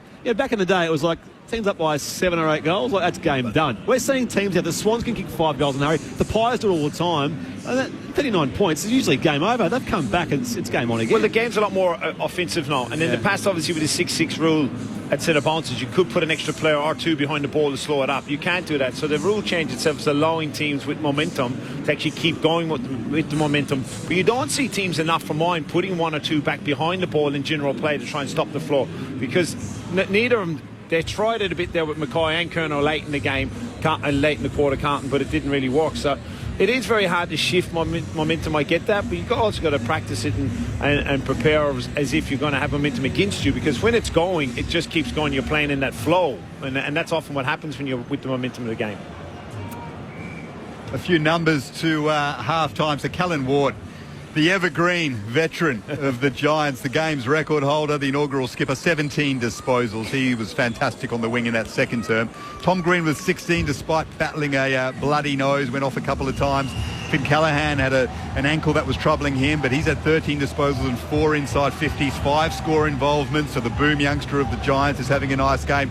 Kieran Briggs, 4 clearances and 12 disposals. Nice battle with Tom de Koning, who has 14 touches and 8 clearances for the Blues. So they're going head-to-head at the stoppages. Patrick Cripps, outstanding again. 19 touches, 2 goals, 5 clearances, 6 score involvements. He might just win a second Brownlow this year. Who knows? 2 goals. He is really having an impact for Carlton. Matt Kennedy has 12. Akers has 12 as well. And of interest, Charlie Kerno.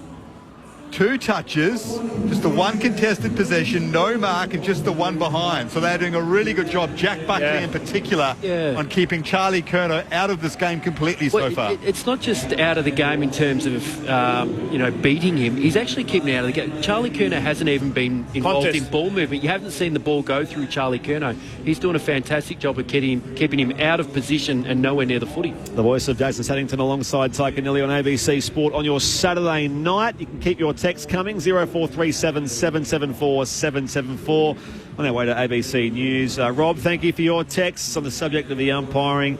Margaret also says the umpires at the Giants v Blues game must be the same as the Bombers Cats last week. Margaret's in Melbourne. Thank you, Margaret. Fran from Melbourne, great call as usual. I'm a Pies supporter. I'm a rivalist, if that is a word. Go GWS, go Jesse. A big Jesse Hogan fan is Fran from Melbourne. Could have been a free kick to green. Sadly, this still applies far too often, says Annie, as in the phrase, could have been a free kick to green. Carlton have a great patch of footy, often have a great patch of footy, give up a lead and then get reeled in by the opposition, says Michael in Melbourne. And Bill simply says, Blues defenders need a punch. Hogan is killing them. Yeah. So your thoughts through half-time here. Quickly, though, around the grounds to Perth, where it's the second term underway. Fremantle 4-3-27 leads Richmond 2-2-14. A reminder, you can hear a full call of that on the ABC Listen app. If it's not in your area, just look for the AFL Extra button. Wins today earlier to North over Gold Coast by 4 points, by also to Port over the Bulldogs and Geelong over Hawthorn. More details on that after ABC News. Around the grounds in the Rugby Union, Australia 13 leads Wales 10. You'll also find a full call of that via the ABC Listen app as well.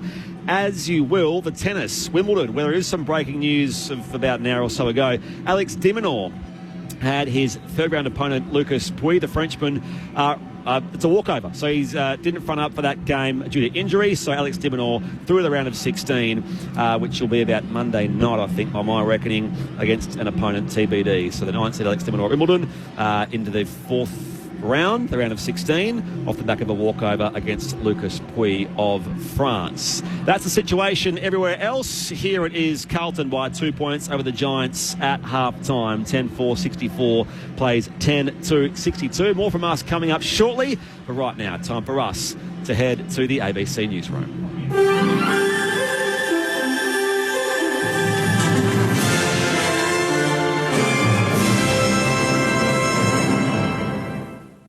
Hello, this is ABC News with David Rowlands. Ethnic communities across the country are being promised better support and protection against intimidation and harassment from hostile international regimes. New measures to counter foreign interference are being introduced as details emerge of plots to eliminate dissidents on Australian soil. Home Affairs Minister Claire O'Neil says the latest steps will improve existing laws and add new protections. Australia was world leading in putting in place laws to protect against foreign interference. Those laws have not been entirely successful, and that's why, in addition to the reforms the government is announcing today, we've also said that we are going to revise those laws to make them more effective for Australians. US President Joe Biden has rejected calls to stand aside from contesting this year's election, arguing he's the best placed person to take on Donald Trump. North America correspondent Jade McMillan has more. In an interview with ABC News America's George Stephanopoulos, Joe Biden was asked whether he'd withdraw from the race if he was convinced he couldn't win. If the Lord Almighty comes down and tells me that, I might do that. The president blamed last week's poor debate performance on a bad cold, but insisted it wasn't a sign of a more serious condition, and said he hadn't had a cognitive test. No one said I had to. Mr. Biden also disputed opinion polling suggesting Donald Trump had extended his lead in the days since the debate. Jade McMillan, ABC News, Washington. The chief organiser of an event in India where a stampede killed more than 120 people has surrendered to police. His surrender in the capital, New Delhi, came after police launched a manhunt for him. The Hindu religious event in a village in the northern state of Uttar Pradesh was attended by about 250,000 people, while authorities had permitted an event of only 80,000. Police say the driver in a crash that killed a teenage passenger in the New South Wales Hunter region overnight was an L-plater. Police say 5 teenagers were in a car that crashed into a tree at Salt Ash, just north of Newcastle. A 16-year-old boy died on the way to hospital, and the 17-year-old driver tested positive to a roadside breath test. Inspector Fatih Samsar says police are continuing their investigations. 3 other occupants in the car, aged from 14 to 17 years of age, were conveyed to hospital with non-life-threatening injuries. There were 4 males and 1 female in the vehicle at the time. A forensics team has been working at a property in Melbourne's north following the discovery of a woman's body at a nearby waste management facility. Natasha McFarlane reports. Police have taped off a home in Coolaroo with investigations well underway after a woman's body was found on Wednesday. Police believe the body was dumped in a bin and taken to an Epping waste management facility when it was discovered by staff there. The identity of the woman is still unknown and it's unclear how the body is linked to the property in Coolaroo on Hillgay Street. Neighbours say a woman was renting the house and lived alone and had only moved in recently. Police are calling for witnesses to come forward with any CCTV or dashcam footage from the area. A team of archaeologists in Peru has discovered the ruins of what appears to be a 4,000-year-old temple buried in a sand dune. The ruins were discovered in a desert district in northern Peru, nearly 800 kilometres north of the capital Lima. One of the temple walls has a drawing of a mythological figure with a human body and a bird's head. Local Indigenous artists are hopeful a new community arts centre can foster creativity and connection in South Australia's north. Isabella Carbone takes up the story. Woman is an Aboriginal community located on the edge of the outback SA mining town, Coobapedy. For decades, community members and aspiring artists have wanted to establish an arts centre here. The $865,000 arts centre was funded by the federal and state governments. Locals will use the space to hone their craft and collaborate. The state government says remote art centres can play a crucial role in Aboriginal communities. Artists hope the Yumina Arts Centre will be a place to bolster local talent, for elders to connect with young people, and for community members to generate their own income in this outback opal mining town. Turning to sport, and in women's rugby, the Wallaroos have recorded their first win this year, and the first one under new coach Joe Yap, thrashing Fijiana 64-5 in Sydney. Waratah's winger Desiree Miller scored 4 tries in a dominant display by the home team. The Wallaroos will now head to Brisbane to take on the New Zealand Black Ferns next weekend. This is ABC News. Wimbledon 2024 on ABC Sport. Hear it live every night on the ABC Listen app. Just search for the tennis button. Sam Hawley here. ABC News Daily is a 15-minute podcast that's not just the latest headlines. Each weekday, I take one thing that's big in your world and dig deep so you can truly understand what's going on. It's never too long, didn't listen. It's just 15 minutes of powerful information delivered directly to your ears. ABC News Daily, your daily dose of news knowledge. Hear it now on the ABC Listen app. This is ABC Sports coverage of the 2024 AFL season. Every match on the ABC Listen app. Look for the AFL button. Bobby Green for his second of the game to bring the margin back to 27 points. The Giants skipper delivers. Lockie Cowan was able to gather it, but now he's turned it over. Cornelio, 25 out on the snap, puts it through for the Giants. Wouldn't this be a big goal for the Giants? Calvin Ward, who kicked 2 last week in the loss to the Crows, has slotted the third of the second term for the Giants. And the margin is back to 15 points. Thomas goes long. De Koning's back there. Riccardi's marked. Just shifted De Koning off the football ever so slightly, Jake Riccardi, and took the contested mark. Jake Riccardi pegs the margin back to 9 points. The Giants on the surge in this second term. They're away here through Ollie Hollins. His kick was partly spotted as well by Callaghan, but they're still going. Cripps onto it now. 45 from goal. He steadies with the finish. A class goal from Carlton's captain. Briggs and De Koning in the ruck. Comes down to Callaghan here on the neat entry for the Giants towards the 2-on-2. Reaching at the back. Hogan again. Second bite, reels it in. Strong pack grab, 20 out directly in front. Jesse Hogan lining up here for his second. No angle to speak of here. Slots it through from 20 out. And closes the gap back to a 2-point ball game as we approach half-time. The 2024 AFL Premiership season. On your radio. ABC Sport Digital. And on the ABC Listen app. That's the story here at the Sydney Showground. This is Saturday Night Footy on ABC Sport. You're with Brett Sprigg, Daniel Garb, Ty Canelli, Jason Saddington and Poppy Penny. Your texts remain welcome, 0437 774 774. Meanwhile, at Perth Stadium, where the Dockers are playing Richmond, it's Fremantle 5-3-33, Richmond 2-3-15. Midway through that second term there. A reminder, you can hear a full call. Just look for the AFL Extra button on the ABC Listen app, the alternative call available for you tonight. We may in fact get there for the end of that game once we're finished here, and the Giants and the Blues, which, as you may have heard there, Carlton leading GWS by 2 points. Elsewhere, earlier today at Docklands, North Melbourne beat Gold Coast 13-9-87 to 12-11-83. Colby McKercher had 37 disposals there. Harry Sheasel, 35. Nick Larkey kicked 3 in, I did see the post shared by our ABC Sports social media team. Damien Hardwick gave a pretty honest assertion of his new club, suggesting they needed to grow the F up. And that'll be part of the conversation in the coming days, I'm sure. A win that the Gold Coast, or a game that Gold Coast would have been expected to win, but a good win for North all the same.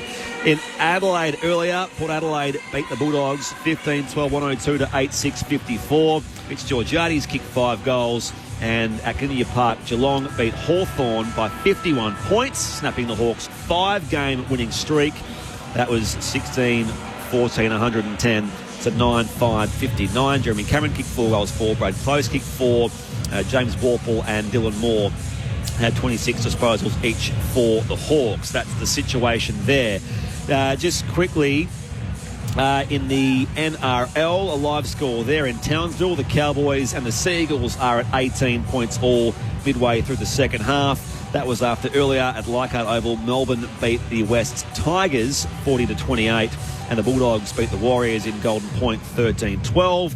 The Wallabies happening as we speak. Their test match against Wales at the Sydney Football Stadium. 13-10 is the halftime score there in Australia's favour. And a full call of that available on the ABC Listen app as well, with Tim Gable and the team. And as I mentioned, at Wimbledon, which we also have full coverage on, courtesy of our BBC friends on the Listen app. Just look for the tennis button. Alex de Minaur has been on the good end of a walkover against Lucas Pouille. So Lucas Pouille, the Frenchman, giving Alex de Minaur direct entry through to the round of 16 at Wimbledon on Monday. Euros roll on tonight, Garby. England against Switzerland, massive game. We'll see if they can make it through. Alexei Popyrin takes on Novak Djokovic in the early hours of the morning, which is huge for the young Aussie. Has a coach dropped an F-bomb in a post-match press conference before? It's not an Australian. Recall one. And you watch a lot of American sports and those things. You see the American coaches do it sometimes. I can't recall an AFL coach doing it maybe ever. It's a piece of history. Someone on the text line has memory. A piece of history for the Gold Coast Suns. Yes, you can text us 0437 774 774. By the way, in the rugby, the Wallaroos, our women's team, beat Fijiana 64-5. So there you go. Mark and Nikki, loving the broadcast. Thank you. Listening from a little caravan on a cold, clear night in St Helens, Tasmania. Oof, that is cold. Thank you, Mark and Nikki. You also say go Blues. It hasn't been as cold or rainy today in Sydney as it has been at recent times. It's been a dry day so far, and just as well because the forward lines for these two sides, I mean, you talk about the names up forward, Curnow, Mackay. Mackay kicked 3 goals in the first term. Then you've got the other end, Riccardi and Jesse Hogan. Not just the big guys, but also the Mosquito fleet as well, especially for the Giants. And it's been an exciting first half of footy. Just the 2 points separating Carlton and GWS at the moment. As I say, pressure has been on. Joe Fonte on debut has done some good things. Ty Cannelli, Jason Saddington, where is this match headed in the next half of footy? Good question. May the goals continue. On the form of both teams, the Giants are going to go to sleep and Carlton are going to kick 5 or 6, and then the last quarter we'll have a ding-dong. You want the Giants obviously to continue on, but you think Carlton will kick back after having a break and a rest where the coaches get hold of them and try and fix a couple of things with what's happened. But the Giants just want to continue with the pressure for mine, Jason. Yeah, I mean, that's what helped him in that second quarter, wasn't it? I mean, and Carlton probably dropped off in that space, didn't they? The footy's around winning the footy or putting pressure on the ball so you can get it back. It's the basis of the game of football. You'd think that the leading Coleman medalist will get his hands on the ball at some stage. Yeah, you think Curnow's going to get opportunities now. You know, he's too good a player and he's in too good form not to actually get some opportunities. And he's that type of player that'll try and put himself into the game. And that's the concern. The ball does go forward too much, obviously, the inside 50s without pressure, which happened in the first quarter from the Giants. They didn't have enough pressure on the entries and they got slaughtered in their D50. Whereas in the second quarter, the ball wasn't down there. If it did come in, it was under pressure into the back line. So I'm really looking forward to it. It's been one of the best games of the year for mine. The first half has been exhilarating. Yeah, there's just a lot of ball moving around the ground. There hasn't been a heap of stoppages. It's been free flowing. You know, we have said first quarter it was Carlton that had most of the ball. The second quarter it was Giants that had most of it. But at least it's moving. It's open. And it's exciting football. It's great to watch. No change by way of subs. So James Peatling and Matt Owies still the unused subs for the Giants and the Blues. It was 39 points at one stage. Carlton's way. Now a 2-point ball game. Second half underway on ABC Sport. Here's Daniel Garb. Isn't this interesting? So Sam Walsh not at the centre bound. So Bedford's going to Paddy Cripps, and they're trying to get Bedford off Cripps. The Blues, who lead by 2 points after leading by 33 at quarter time. What a game we have in store. The Giants win it out of the middle and send it forward. Daniels, who's been busy, gets hands on the football but then turns it over. And they work it back to Lockie Cowan Carlton. High ball to centre half forward. Punched away from Curnow by Buckley, who is all over Curnow at the moment. Charlie not in the game. Loose ball inside the middle of the ground. Gathered by Walsh. Burrows his way through. Chincotta's there, but off hands of the Giants, and they send it forward. Tom Green to Finn Callaghan off his non-preferred right. Find Riccardi at half forward. Now Thomas back to Callaghan. Eventually gathers it and sends it high inside 50. Jesse Hogan got a leg in the back of a Blue inside attacking 50 and took a mark out extended and will kick from 30 out directly in front, and that would be for his third of the game. Is there nothing this man can't do at the moment? Jesse Hogan, aerial confidence. He's come from 15 metres off that contest to just launch him with the leg, and you don't see him take many big aerial jumping marks of the footy, but he's up and about. That was huge. The denial of that nailed on mark or free kick in the second term has fired Jesse Hogan up. He now has 3, and the Giants, believe it or not, now have the lead.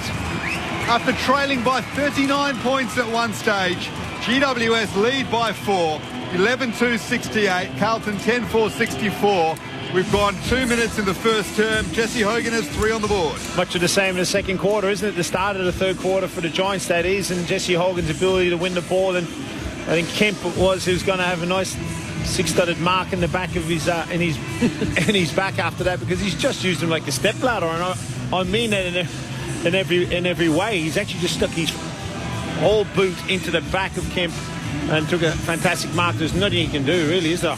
It's quite incredible. You can go from 39 points down, was that quarter time, to being back in front early in the third, isn't it? That's quite incredible. My bad, it was Akers, actually, looking back in the replay, but he's had a fantastic year. Their first lead since 8 minutes of the game here, the Giants. Leading now by 4 points. In the middle to Koning and Briggs. Wrapped up with a big man, Briggs. The Koning coughs up the footy. Tom Green there. Shares it with Cornelio by hand. Now down the corridor. Marking it centre half forward. Daniels. Looks to lay off a kick. High inside forward. 50 to the hot spot there. Riccardi is back. Up goes McGovern out the back. Thomas can put boots and balls and through for a goal. He just got there. Harvey Thomas with a goal inside 20 seconds for the Giants from the opening bounce. And they keep this momentum going. 12-2-74, plays 10-4-64. 3 gone third term on ABC Sport. Your experts are Ty Canelli and Jason Saddington. What has happened to Carlton? What has happened to Carlton? No, it's the mids. You know, Giants have actually got on top in the middle of the ground. The pressure from Briggs and that turnover tackle there itself, I think he hurt himself, but he's up and about. But he's looked very dangerous, Harvey Thomas. He's been free a lot, hasn't been used, and he wasn't used in that instance. He was out, and he actually just turned around and burnt his opponent back hard to the goal square. And there was a good contest from Riccardi, I think it was, in the goal square. Just kept the ball alive, not get outmarked. And Harvey had no opponent, but did very well to get the ball to his boot and ended up getting pushed into the goalpost as well by Hollands. The tsunami has been back after quarter time as Briggs just shoves to Koning off the ball and wins the clearance again inside 50. Hogan's got it. The handball to Daniels was a little bit too hot for him. Deep in attack, GWS left forward pocket. Carlton under pressure. Strong tackle by McMullen. Wraps it up. Ball up. It was too unselfish there, Jesse. I think if he'd actually faked to give the handball and turned around onto his right and kicked the snap. Ball in the air. Briggs to the outside. Kemp peels off. Daniels sharks it toward the boundary line here, but he's run out of room and it's out of bounds for a throw-in. He takes Ollie Hollands with him. So a stoppage inside 50 here for the Giants. Olympic Stadium end. They lead by 10 points. 4.5 played, third term, ABC Sport. Carlton just need to get a hold of the footy for a bit, don't they? Just take some momentum out of the game. Set up here for the stoppage. Briggs lays it down. Canelio walks around one. He snaps from 35. He's offline to the left-hand side. Minor score, 12-3-75. Leading Carlton 10-4-64. 5 gone, third term. He's starting to get going. Sorry, Spriggy. There's 4 clearances and 6 score involvements. Canelio, that is. Giants have kicked the last 5 goals to lead by 11 points. Here's Lockie Cowan. Centre half back. Doesn't have too many options, so he goes wide to Wiedering, who's battling a bit of a corky, not moving freely but playing on. Short to Jordan Boyd at right half back. Blues attacking the left of your radio dial. ABC Listen app. Boyd to half forward. Cumming gets in front of Paddy Cripps. And Bedford, in fact, has gone to Cripps now. It feels like full time, so that tag has been switched. After he did a pretty good job on Walsh in the second term, Bedford, after having maybe his colours lowered in the first. Now he's moved to Cripps, who has 19 disposals, 6 score involvements and 5 clearances. Giants chant goes around the Sydney Showground. Umpire throws it back in. True centre wing out of side. Briggs down to Daniels. Over his shoulder there, a hand pass was clever to Whitfield. Now Tom Green, waste no time. Left foot kick inside 50. McGovern drops back to intercept. Not paid the grab. Under pressure here is Boyd from Hogan. Hand pass comes beyond defensive 50. Daniels wins it back though for the Giants. And now it's gathered again by Wiedering. He can clear hurriedly back to the outer side. It sets up on the bounce for Fonte. Works his way around from Chincotta and finds Tom Green. 55 from goal at left half forward. Opportunity again here for GWS. Where's Hogan? Just kick it up there. Get it into him. Tom Green coming off his equal season best at 38 touches last week against the Crows. He's going to go back on the runway here, Tom Green, and take the set shot from maybe 55 out, and he'll cross the boundary line to kick.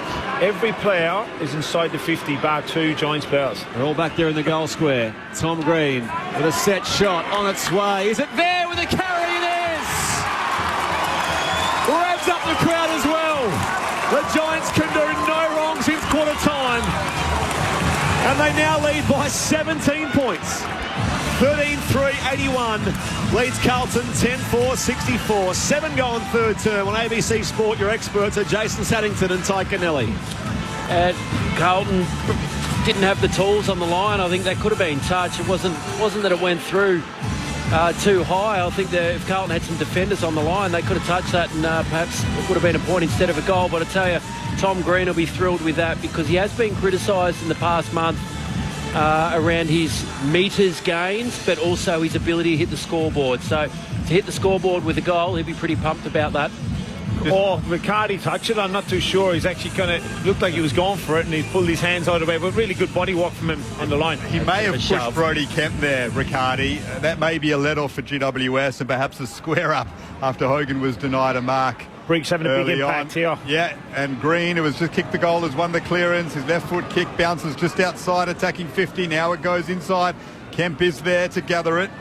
The handball to Ollie Hollands. They're under pressure. Strong tackle by Cumming on Kennedy. Wins it back for the Giants. Toby Green's kick into attack. Hogan's underneath it. Punched away from him. Daniels roves. Handball to Bedford. Further to Darcy Jones. One more to Finn Callaghan. Left foot snap. Just cooks. That would have got the crowd up and going. Yet again, the Giant lead, though, is 18 points, and perhaps Callaghan should have converted. Yeah, well, he rushed it, really. He had Himmelberg to fake. He could have faked that he was going to go to Himmelberg's draw. The defender was coming onto his left foot, which is a hard kick when the defender coming into your face. It was the wrong player to receive. Yeah. It was the left footer that had to come back at the pressure. Oh, Briggs and Nakoni get tangled up here in back play, but the umpire didn't really see it, so they go beyond defensive 50 here with the kick out. It's arrived back for Iden of the Giants. Fires it back to Tom Green, escapes the Kennedy tackle, goes inside 50, hits Darcy Jones on the chest. Jones in best position, no one with him, marks 45 out directly in front. It's amazing when you're on, and the momentum's going your way. Players just seem to find space. You know, that sort of rush kick in the end, just lands in Jones' lap. He'll test his distance, so he just sets it up high to the hot spot here for the Giants. Hogan running makes a pretty easy mark in the end. He'll go back and look to slot goal number 4. Got to make the change there, don't you? Surely you got to put Wiedering on him. I know Wiedering's as a corky, so but you got to put it on. He's that hot, it's not funny. You know, as a key forward, you've got one of your best defenders in the competition's not playing on him. You've got to get some body work into Jesse Hogan. They're trying to put some body work on him. Looking at the replay, he's just used the goalpost as almost a shield as he's jumped at that mark. But you need a ruckman back. You've got to be better than that defensive side. 45-degree angle here for Jesse Hogan. Lining up for his 4th major. Opens up the angle and steers it through. That's 4 for Jesse. And the Giants start to build an imposing lead. They're out by 24. 14-4, 88 to 10-4, 64. Carlton stuck on their halftime score. The Giants with the first 4, keep rhyming, of this third term on ABC Sport. Meanwhile, around the grounds in Perth, it's half-time there. Fremantle's 7-5-47 leads Richmond 3-5-23. It's poor Brody Kemp is one. He's just Hogan's just been able to either stand strong in a contest to mark, and on that occasion he just able to find some space. Wasn't he? Easy run and jump at the footy. You've played against a lot of key forwards that are hot, Seto. There's nothing worse when you don't get the help and support, is there? No, you need the players coming across. Third man up. You need some of your defenders to actually start to chip in and get some fists on the ball. I mean, some of the contested marks he's taking, you know, if your third man in are doing their job right, it shouldn't land in his hands. Since quarter time, the Giants have kicked 11 goals, Carlton just 2. Cripps hasn't touched the ball this quarter. And GWS win it again through Callahan, who's having a game. A kick inside 50, punched away from Hogan. Cornelio's there, just guides it soccer style to Tom Green inside 50. Picked up by Darcy Jones, darts away from a couple. And with composure, spots up Isaac Cumming inside 50. He'll kick from 40 out, 45-degree angle. The Giants now looking for their 8th goal in a row. It's all from the centre bounce piece again. When you talk about the momentum shifts, Briggy, at half-time, how you change it, it's very hard to change it from a team's perspective when you can't put a player behind the ball in this instance. It's almost like you want a winger or a half-forward from the Carlton perspective to get to the winger spot and just get back as quick as you can to stop this flow of goals. But fantastic play from Johns and his ability to get through the traffic and obviously have the composure at the target. Isaac Cumming played his first game of the season last week in the loss to the Crows. Had a decent outing. He's a lovely kick of the football, and he's on the board here as the Giants avalanche continues. The cheese, they call him, Isaac Cumming, a popular member of the Giants setup. GWS, after trailing by 39 points in the first term, now lead by 30. 12 minutes gone in the third. A 60-point turnaround. I can't... And I still think Carlton can have a chance, which is the scariest thing, isn't it? Yeah. They have a 60-point turnaround here, and I still think Carlton can win the game. They've got to hit 100 points before halfway through the third quarter. 69-point turnaround. Is it? Oh, there you go. Yeah. I'm never good at math. Off the SMS, 0437 774 774. Craig from Canberra. Will we hear the same hysteria about the Hogan non-mark that we heard last week, or was it only an issue when a Melbourne club is on the wrong end? Well, we're going into some VFL chat already, are we, Craig? 0437 774 774. Keep your texts coming. The Giants have kept the goals coming. 7 zipping clearances, Briggy. Sorry, mate. Yeah, Mackay feeds it back here to Chera. Lost the footy out the back here. Riccardi goes to gather. Handball, though, picked off by Ollie Hollands. Carlton go inside 50. It's tumbling there, but Himmelberg leaves it for Buckley. Little 1-2 hand pass to Double H. And now Ward again. Off to Thomas. Kept running Whitfield, but the pass on the bounce goes to Ollie Hollands. And now Chera loads up. Puts the Blues back inside 50. Too deep it was for Curnow. Buckley does well. Shares it with Thomas. Kicks across his body. Not 15 there. It was claimed down there by Walsh. The umpire lets them play before it goes out of bounds for a throw-in. So it will be a stoppage here at left half forward for the Blues, who have given up the first 5 goals of this third term so far. 15-4, 94, plays 10-4, 64. 14 goal in third term, ABC Sport Dan Gard. Carlton's 5-game winning streak under serious pressure right now. Harry Mackay kicked 3 in the first term, comes away with it from the ruck contest, kicks Carlton deep into attack. Strong tackle by Fantasia on Connor Iden. The ball up in the left forward pocket for Carlton. Charlie Curnow, 2 touches, 1 behind, and he has not taken a mark for the night. Up it goes. Cripps out of the ruck, brought down with it. Footy comes loose. Kennedy tunnels it through here again. Holland's under pressure. Fogarty tries to work it away as well. Aaliyah lays the tackle on Kennedy. Umpire says, give it to me. It's Jack Buckley doing the job on Curnow. Every time it goes near him, Buckley he doesn't look like he's going to lose the contest. Don't tell me it's more blood for Tom Green. Umpire's just having a little look. He says, no, you're okay. He stands Cripps. And they do the ruck duties there. Tom Green and Paddy Cripps as Kennedy robes the tap, snaps, curls it around the post a little too far for a minor score. 10-5-65, trails 15-4-94. I don't know if they were the ruck. I think it was the Leo McCoy put their hands up the ruck, and then it was Cripps and Green just went for it. We'll have it. Tom Green's gone off about 6 times to have his nose tidied up because of the blood streaming from it. Still leads all possession getters on the ground with 22. As the Giants exit defensive 50. Cumming couldn't take the mark. Well done by Akers. Goes wide to Cottrell. His ball inside 50 is knocked away by Whitfield. Here goes Smoking Joe Fonte out of defensive 50. Handball over the top to Cumming. And now Toby Green. Another handball over the top to Callahan. Had to get rid of it and did under pressure. Darcy Jones gathers it. He is pacey. Inside 50, the Giants go. Cadman looking to mark. The ball just evades him and bounces over the boundary line. Left forward pocket for GWS, who lead by 29 points and have their confidence and surge off half back. It's an enemy handball. They went 120 metres by hands. Tom Green seems like a serial nosebleeder as well. You know, some blokes in school just had, not that look again, another nosebleed. Just couldn't stop it. He's had a few moments tonight. Tom Green, back in it comes as it's wrapped up again. In amongst all of that, the umpire will ball it up. Newman hands it back to the umpire. 30 out from the Giants attacking goal, Olympic Stadium end. They control the game here by 29 points. Riccardi from the back of Cripps, who's still rucking out there for the Blues, as Thomas works it away. Walsh to Elijah Holland, so he can clear back into the bullseye here. Iden takes a towering grab to intercept for the Giants. Well done, Connor Iden. Goes short to Lekalia. That was a mistake. It was short of him, and Carlton can pounce, but that's a good tackle by Tom Green on Ollie Hollands. Just as Carlton are ready to break away from that contest after Aaliyah dropped the mark, Tom Green wrapped up Hollands of the Ollie variety. Ball up middle of the ground. Was it a free kick? Took his legs or not? They are rucking Cripps and Green. And Cripps wins out. His kick to centre half forward is guided down by Himmelberg. He couldn't take the grab. Does well to get the hands free and handball to Thomas, and now Callan Ward. Sard is with him, and we'll have a boundary thrown in front of the Carlton bench. The changes are made. Kieran Briggs back on the ground. Giants lead by 29. Kennedy and Briggs now.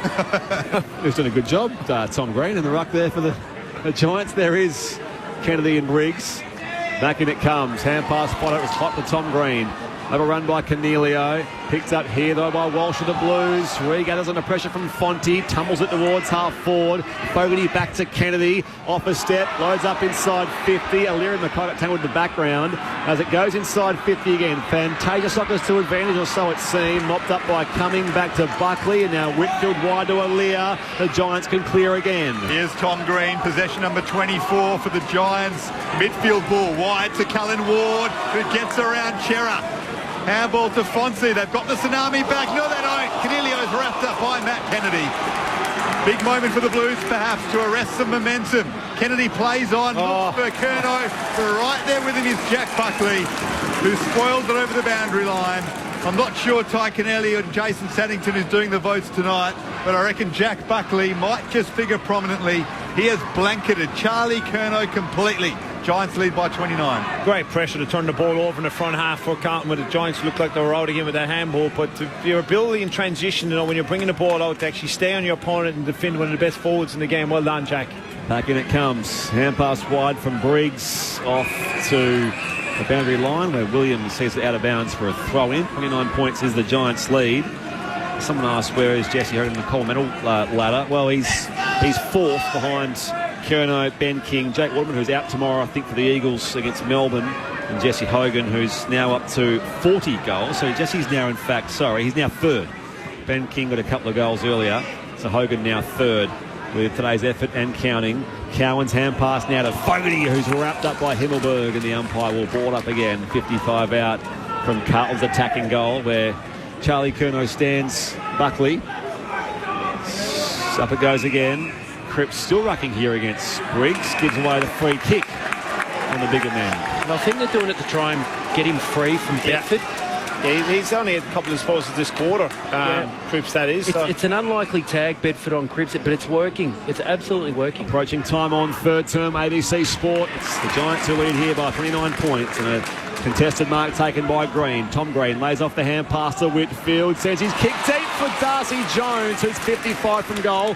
Needs a neat entry and goes centering ball to Brent Daniels. He marks just outside 50. Now pops it inside the arc. And again, Cumming reaches from the back and tumbles to ground. 40 out, slightly left of centre. It's like they've had a big impact. The players that have been playing their second game back in Cumming and Cornelio. I know you get a couple of weeks back into it and the rhythm. He's had a really strong game and a really strong aerial game for Isaac. And his ability in the wing, fantastic kick from Daniels, kick your favourite side and coming back on Zach Williams, that is. It's a really strong mark. But you need that first game, get it out of your way. Second game, you're getting some healthy, stronger numbers back. Perryman's another one of them. So you start getting some senior players and they'll be hard to beat from here now for mine after Stadium because the momentum is so strong now.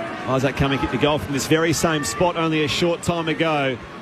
After an impressive start for the Blues, things are unravelling for Michael Voss's man. Isaac Cumming with his second goal from the set shot. And the Giants push their lead out to 35 points. We've just hit time on third term. 16-4-100 the Giants. Leads Carlton 10-5, 65. 21 gone third term. ABC Sport, Tyconelli, Jason Saddington. I think the other player that's come into the team tonight that's had big impact for the Giants, Darcy Jones. Yeah. His speed, for a player that's still only played only a handful of games, see how important he is to a team like the Giants. His speed in the front half's been unbelievable and has had huge impact for them. So, another player that was sitting out for a while injured, that's come back in, that's had real impact tonight. Like you mentioned, coming back in his second game, Cornelio back in the team. And I think that Josh Kelly went out. Imagine if he was out there tonight. Briggs is the other one's having a really big impact, in the game. It's the best I've seen him this year. Almost he's looked fresher and he's looked bigger, better in the contest and stronger. Giants now lead by 35 points. Briggs down to Callahan and Whitfield dashing off half-back. The kick to Darcy Jones is inch perfect. He's marked at half forward. What about the impact of this youngster as well? Back in the team for his first game since round 10, Darcy Jones. He's given the Giants some spark. He goes short to Whitfield. Now it's marked by Cumming, who has kicked 2 goals in this quarter. A close watch, listeners. The last time Charlie Curnow went goalless in a game, round 1, 2022. Ooh. That is 62 straight games that he's kicked a goal in. He is goalless late in the third. That's a good defensive mark by Brody Kemp. Giants lead by 35. 22 minutes gone in the third term. Charlie Curnow, without a goal, that streak might be over, courtesy of Jack Buckley's excellent defensive work. I called that game too at the MCG opening round. They go beyond defensive 50. Himmelberg takes the intercept mark there at half forward for the Giants. Green is free in the pocket, doesn't see him. I don't know if Toby got him late I don't know if he got him late as he's actually kicked the ball. Has he been whacked by Toby Green? I think as he's kicked the ball, he might have got whacked. Seeing a replay here. Oh, yeah, it's a swinging arm. That's a swinging forearm from Toby Green into the ribs of Brody Kemp. Brody Kemp. So, despite all that, it won't be reversed or anything. It's going to be still with Himmelberg.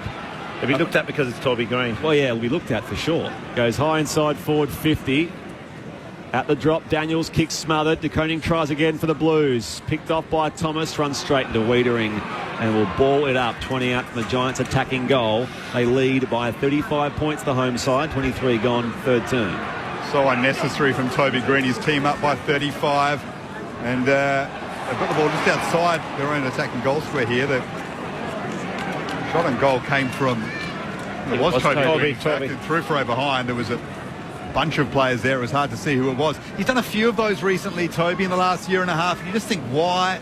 He's got away with a couple of fines. That one might just land him in a bit more trouble. It's just hard to understand why he would do it with his team leading by so much. Carlton kicks out beyond defensive 50. Kennedy falls over, gets the ball away towards Curnow. Tumbles it inside 50 here for the Blues. Sits up on the bounce for Iden. Shrugs the tackle of Williams. Little 1-2 with Perryman. They can rebound off half-back. Callahan to switch wide all the way back to Cal Ward. A recent 300 gamer and former skipper. settles things down for a moment now for the Giants. Just been able to move the ball with ease, haven't they? Even under pressure, they can still find that kick to get free and hold it up again and find... Forward to the outer wing. Big leap from Riccardi. Couldn't hang on to it. And Kemp is driven down by Thomas on the outer side for a ball up. Saturday night footy on ABC Sport. Repeating at half-time at Perth Stadium. The Dockers lead the Tigers by 24 points. Back here, though, it's the Giants by 36. The Koning, the 1-2 with Cripps. Carlton need a goal badly just to get a bit of energy and hope into their team. They've got it at half forward. The kick inside, 50 over the top is perfect for Matt Kennedy. And Kennedy will kick on a tight angle, about 45 out, right forward pocket. The kick came from Fogarty, and it was very well placed. You call for a Garby. A bit fortunate when the three Giants players went for the ball itself, and the ball popped over the back to Fogarty, and Kennedy was very sharp in his reaction to duck out the back in that one and get a lovely entry. Played 19 games for GWS, Matt Kennedy. He's been in good form in recent weeks. 21 and a goal, and followed up by 31 and a goal in Carlton's last 2 games. And this one misses. Skinny side through for a behind. The Blues 10-6-66. GWS 16-5-101. A 35-point lead to the Giants. Carlton have kicked 2 goals since quarter time, and we're close to 3/4 time. They kicked 8 in the first. As I said, things unravelling for the visitors here. Whitfield drives it long beyond defensive 50 for the Giants. Hogan up the ground, but outbodied by McGovern. His fellow West Australian plays on now from just forward of the wing. Pops it back inside 50 here for the Blues. Himmelberg got a hold there on Williams. Bursting through Fogarty, and Fonte drags him towards the boundary line. So a ball back in. 25 around from that left behind post at the scoreboard end of the Sydney Showground. The home side leads here by 35, and they see Matt Owies very soon. The Carlton sub, and still no movement yet from James Peatling, the Giants. To Koning, lays it down here.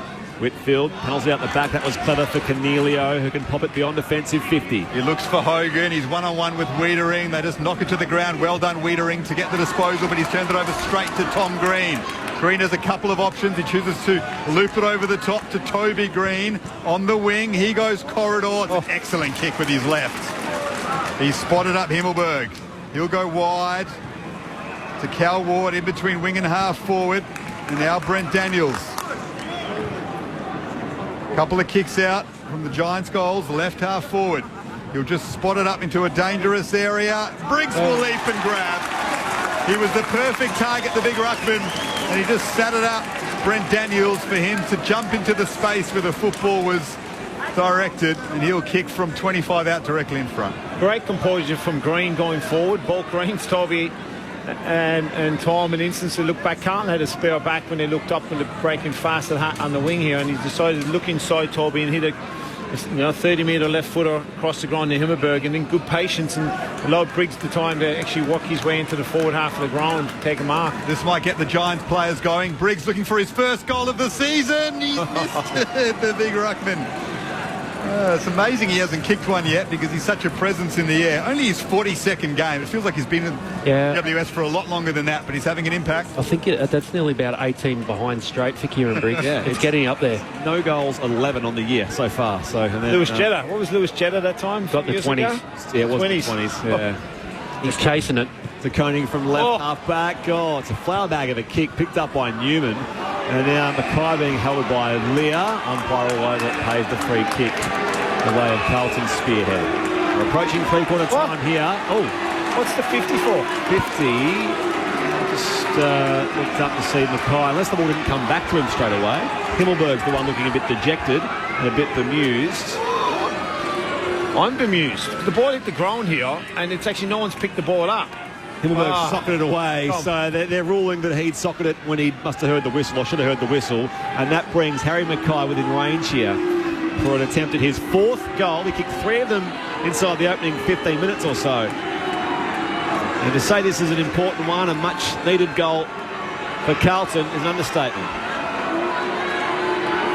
Harry Mackay loads up, 35. That had more room, but didn't need it.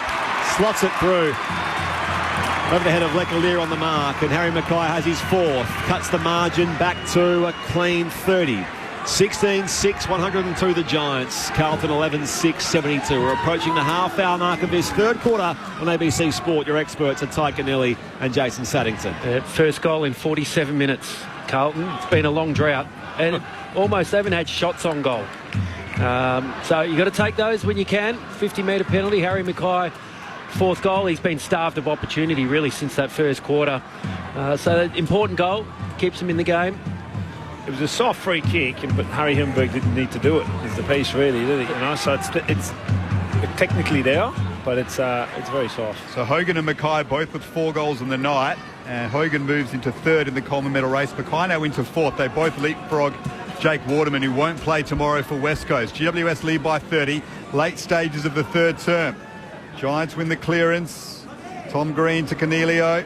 Himmelberg and now Whitfield just straightens up and kicks into attack. Wiedering comes out to meet it and takes the grab. Plays on, and he's now under pressure from Brent Daniels. That's a clever kick, though, showing all of his composure, the 2-time John Nichols medal winner, and he finds Blake Acres. Acres kicks middle of the Sydney Showground, where Buckley just parries it away.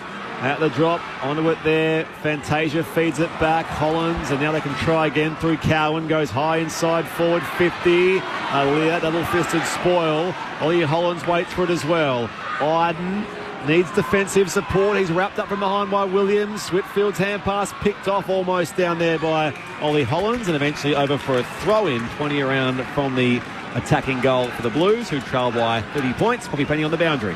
Yeah, Orazio Fantasia's been subbed out of the game. Carlton have confirmed it's just a tactical sub, so we could see Matt Owies in pretty shortly. So Fantasia out of the game, as Poppy Penny just mentioned. 30 points as we approach three-quarter time. That's the Giants' lead. Charlie Curnow is looking for his first goal of the game.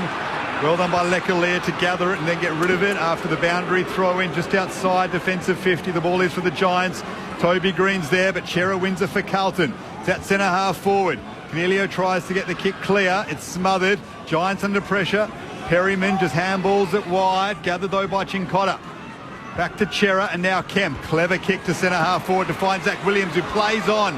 Zach Williams tries to turn around Darcy Jones. Jones wins the contest. He kept going, smothered it, got it again with the handball. Here go GWS with a tsunami. Cadman to McMullen at centre half forward. Now to Cornelio.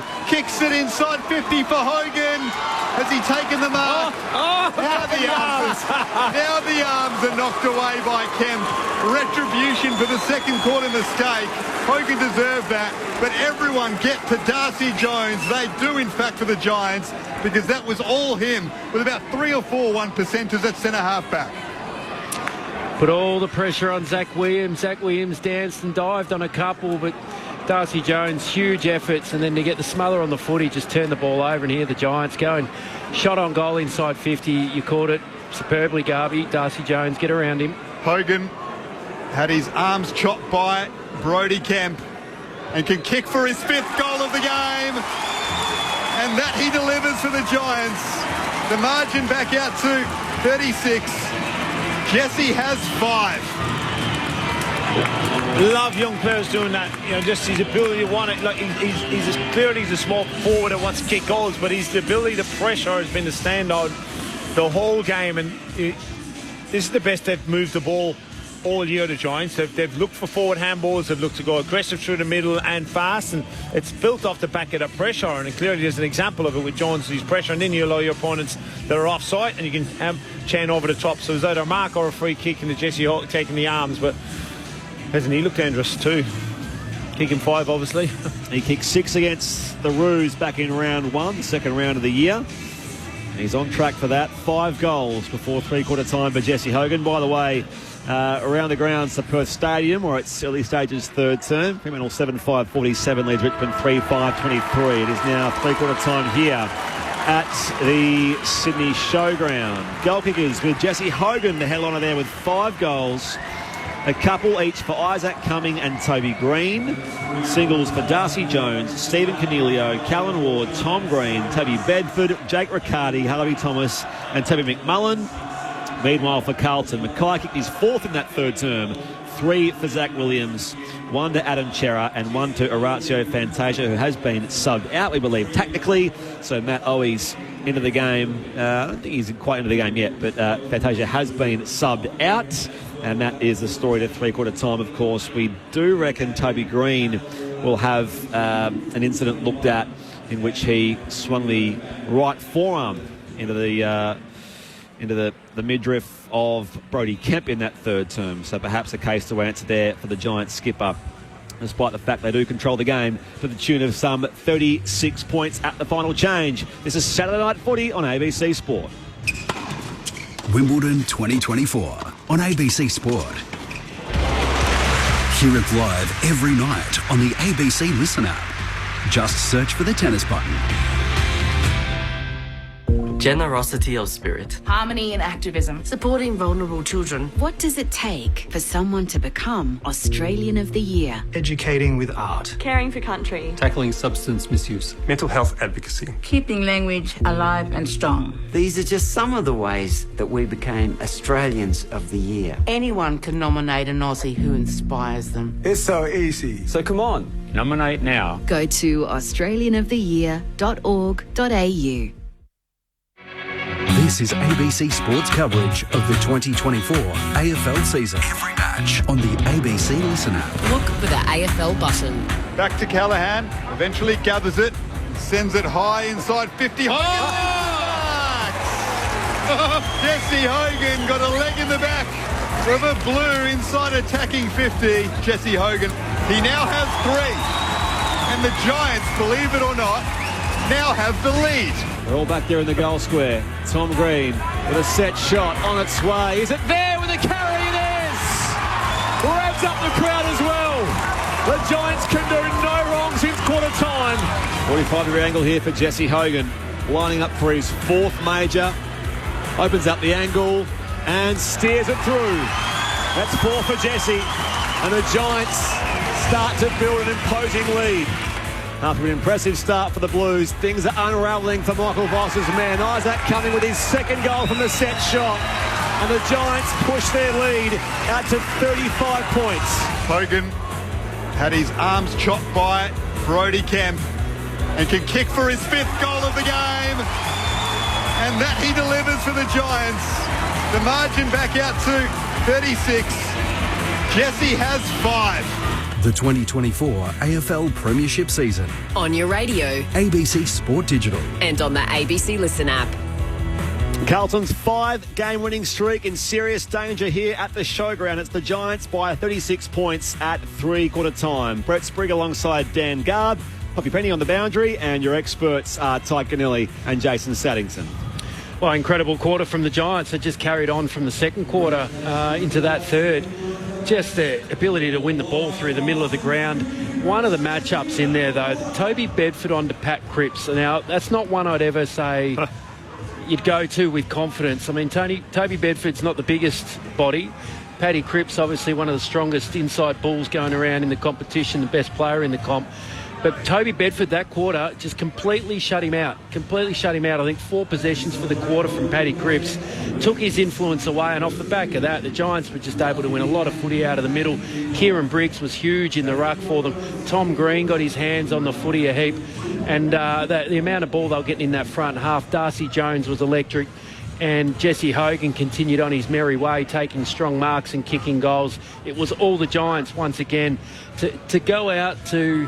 What are we looking at? A 34-point lead after being 39 points down in that first quarter. It's quite incredible. 36 it is now. 36. Quite incredible. Who's worse at maths, you or Ty? They need to. It's the blurry screening. Yeah, they need to wipe the windows. Who cares? It's a lot. It's a big turnaround.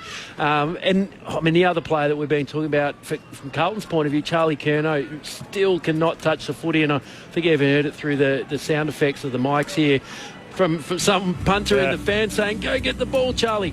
Jack Buckley's just worn him like an absolute glove and has beaten him every single contest. But it's been all the Giants. That was an incredible quarter from them. Yeah, it's back on a team that's sitting second on the ladder from I know. You know, the game can come around for you as a team with the Giants who have been struggling thus far in the last 6 weeks of football, and you come and you play a game and you're playing the team that's second on the ladder. You don't start well. The most impressive part is their bounce back.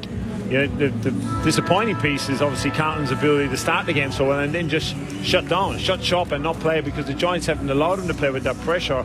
They've fixed the midfield piece after quarter time, the Giants, and there's been a dominance in there since quarter time that Carlton haven't been able to arrest. Have we found a way to beat Paddy Cripps with a more aggressive, powerful opponent, as far as Bedford I'm talking about, and his ability to walk off him also? So he can worry you out of the ball because he's such a good tackler when the ball, if it's not coming sweet off the ruckman, and that's what Briggs is doing to the Coney. He's actually making it quite difficult in there, and it's the taps aren't clean, so if it is hitting the ground, but Bedford's all over Cripps when it hits the ground, so that's putting a bit of pressure on Paddy. Well, they're even trying to get Paddy Cripps into take some ruck work to try and break that tag, but it didn't help.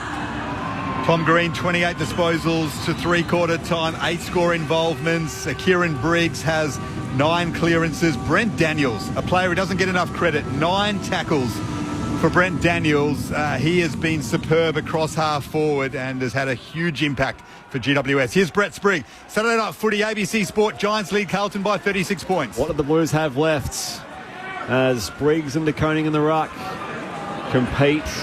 Loose footy, knocked up by De Koning, around the footy in the end. In fact, Whitfield for the Giants it was. Now Tom Green back to Himmelberg.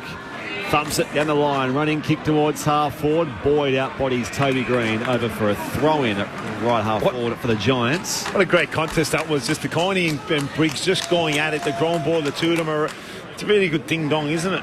Watching two ruckmen at agile and physical. They're just hunting the ball, two ruckmen, wasn't it? Greatly around the grounds in Perth. Early stages, third term. Freo and Richmond at 9-5-59. The Dockers with the Tigers 5-5-35. Shea Bolton and Josh Tracy each with 4 goals. Paddled forward here by Daniels for the Giants. First pair of hands though. Walsh, untidy hand pass. Chincott had it socket away from him. And it'll go out of bounds for a throw-in. Deep in attack for the Giants, who control this game by 36 points. Just saw an example there of Bedford actually leaving the stoppage quicker than Cripps, and he got on the end of that one and just obviously socketed over the line, but his ability to leave the stoppage quicker than Paddy. They've lost 6 of their last 8, GWS. This would be an enormous win if they can hang on, perhaps spark their premiership hopes. Here's Tom Green in the forward pocket. His kick gathered by Camp, but they turn it over again, Carlton. Back to Chincotta it goes, though, from Harvey Thomas. Chincotta's clearing kick bounces over the boundary line. And we'll have a throw-in. 65 out from the Giants attacking goals. They're attacking the left of your radio dial at ABC Listen app in this last term. Carlton 11-6-72. A 5-game winning streak for the Blues under threat. GWS 17-6-108. They lead by 36. And they'll jump from 10th to 7th as it stands. The Giants, if they can hang on and win here. Back in it comes. Briggs. Down there for Daniels on hands and knees, wins it away, picked off by Walsh, and now he's arrested to the turf. Gone, Canelio holding the ball. Great work initially from Thomas as well. In there with Steve Canelio. Canelio pops it inside 50, wide of the pocket for Briggs, has 2 to beat. Hot footy there, De Koning goes in at ground level, the umpire will ball it up. And of course, other results not really helping Carlton. The fact that Essendon, Geelong both won, Port Adelaide earlier as well. The Dockers will be third if they can beat the Tigers tonight in Perth. De Koning hose it away here. So the slew's off the outside of the boot, only as far as Whitfield. Keeps it alive for the Giants. Back inside 50. Briggs drops the mark. Daniels fires out the hand pass. Bedford wraps up Walsh, and the umpire again says, let's board up. 40 out from the Giants attacking goal. 36 points as the home side's lead. So if you want Cripps to get the footy, don't you want him right under the ruckman, soft drop, and just clear some space? He's in the ruck again. One-on-one. He's in the ruck again. Punches it away from Briggs. And now soccers it away from the next contest to the wing. Picked up nicely by Mackay. Quick hands, and Briggs is still... Cripps, is still going, but he left it behind. Canelio gathers it on the wing. Back to Cumming. And now to Lockie Whitfield at centre half back. Cripps trying to get his team going, but the Giants have full control of this game at the showgrounds. Whitfield switches it out to Connor Iden. Now short to Perryman. GWS lead by 36 points. Perryman out of contract at season's end. Offers coming from all over the country for him. Got a big decision to make. Right now he's helping to engineer a potential win of some magnitude for the Giants. They lead by 36 points. Lockie Whitfield, by the way, 2-time best and fairest. Is he in the conversation for a third this year? 100%. Been among their best. Yes, 100%. He's had a great year. And he's been tagged a lot too. Hayden up to half forward. De Koning wants to sit, and it's going to be a free kick here going the way of the Giants, I imagine, because De Koning, no, it's going to go his way from the block. Briggs pushed him. So there you go. Pushed by Briggs. Thanks, Sato, as Chera goes inside forward. 50, and at last, Charlie Curnow takes a juggling mark. 45 out, slightly right of centre.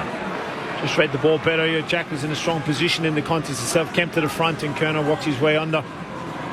So Charlie Curnow looking to avoid his first goalless game in over 2.5 years, Daniel Garb tells us. Round 1 2022, a 62-game run. The Coleman leader.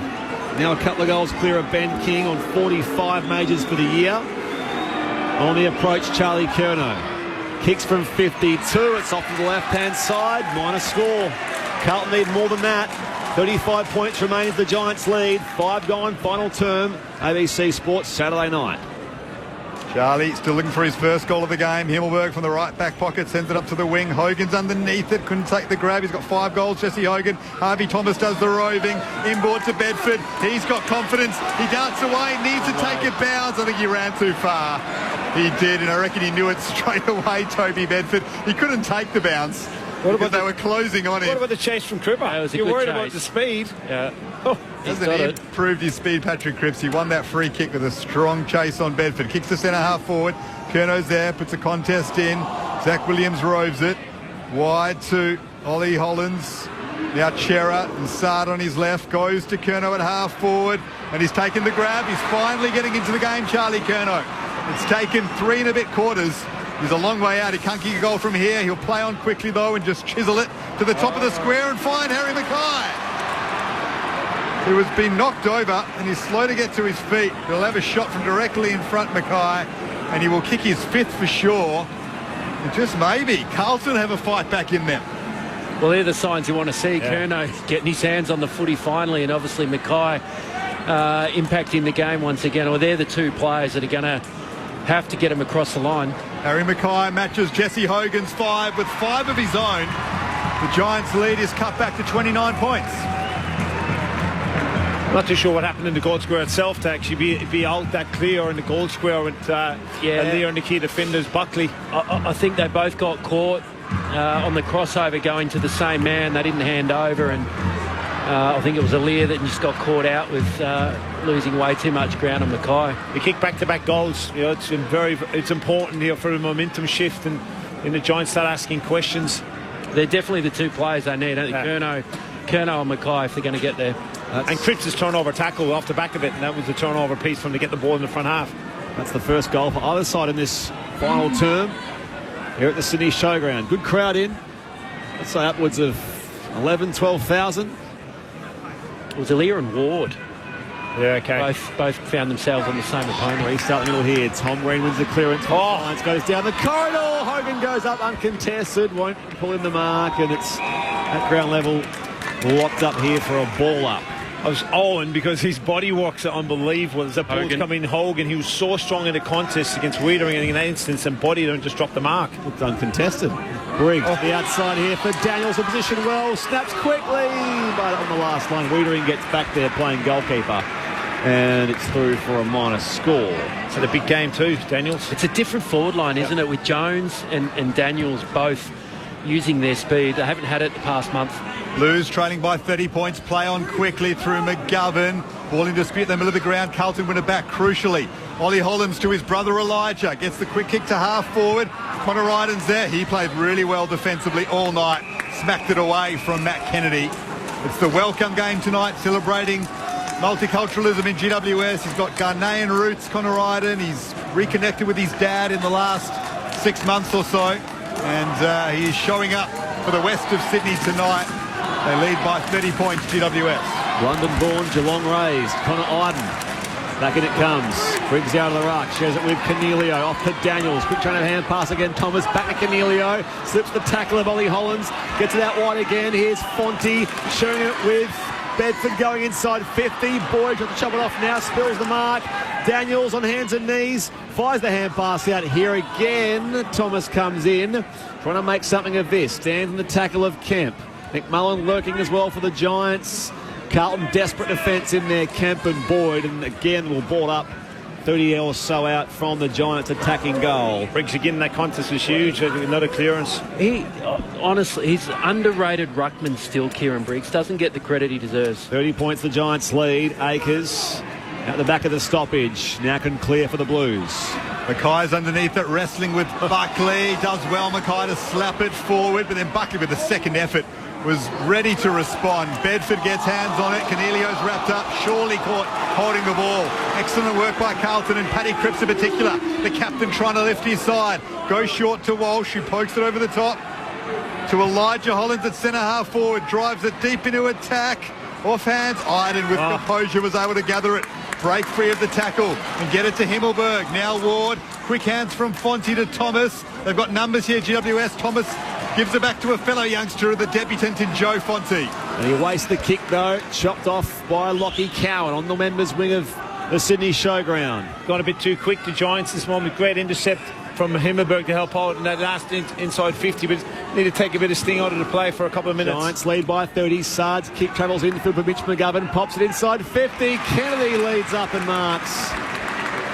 Leading up the corridor from full forward. He's 40 out directly in front. Back-to-back goals here, isn't it? Carlton, I think. So kicks it, yeah. If he kicks it. No, great set shot, Matt Kennedy. Great. Oh, here we go. The mucker. Here he is on the approach from 45. The former Giants splits the middle. The Blues need more of that. Margin 24 the Giants' way. 17-7 109 to 13-7 85. 11 gone final term on ABC Sport.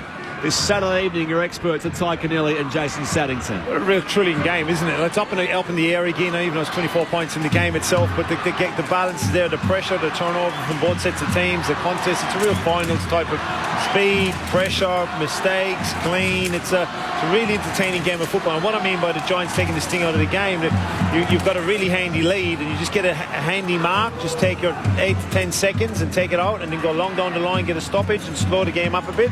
Just waste a couple of minutes trying to take some of that time away. Of course, Carlton want the faster game now because they're the ones that need to score. Hasn't Patrick Cripps lifted for his team? Yep. Some chases, some second efforts, some key clearances.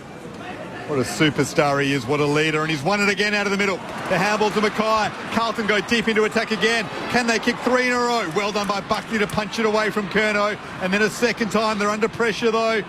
The Giants and Kennedy's soccer off the ground goes out of bounds on the full. A chance for GWS just to catch their breath. Carlton led by 39 in the first term. The Giants got out to a 36-point lead. Carlton have now pegged it back to 24. They kick out here. Himmelberg beyond defensive 50 by hand. Ward links up with Callahan. Little 1-2 there with Harvey Thomas. Down the line he goes to find Cadman. He's in space at half forward. Kicks under pressure from McGovern. High inside of 50. Hogan's got 2 to beat. Comes out the back there. Looking through Darcy Jones. Overruns the football. Still alive here for the Giants. Comes to Daniels. Off a step. He can wobble it through for a minor score. There's pandemonium. It was an attacking scramble from the home side. It's a 25-point ball game their way. 12 gone final term. It's one of the best games of the season, I reckon. The standard of football, the pace, the lead swings. The Blues are still well and truly in this as Wiedering sends it out wide to Newman, marks and keeps going. Here's Cottrell. Carlton inside 50 again. They need a mark. Lecaliers there. Couldn't quite spike it away cleanly. Connor Iden throws it on the boot. Fortuitously, it will land in the lap of Callan Ward and the Giants will go again. Take a mark and slow it down. You know, Connor Iden's been outstanding last couple of minutes, as have the back line of the Giants defenders. And I think they're trying to tell him on the bench here. Kingsley's just coming out of the bench and just saying slow, go long down the line. And Harvey Thomas has listened, but he's off his mark. That's clever. Rather than blazing away, just pokes it over the top to Harry Perryman. The Giants just trying to slow things down now. They lead by 25 points, but Carlton are coming. Perryman will kick inside 50, left half forward, punched away from the pack by Kemp.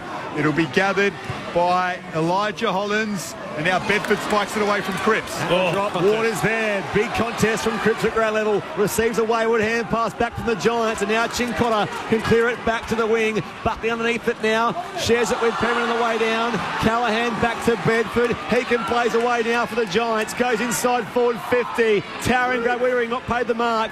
Cabin slides it as well. Wrapped up by Hogan. The umpire says ball up.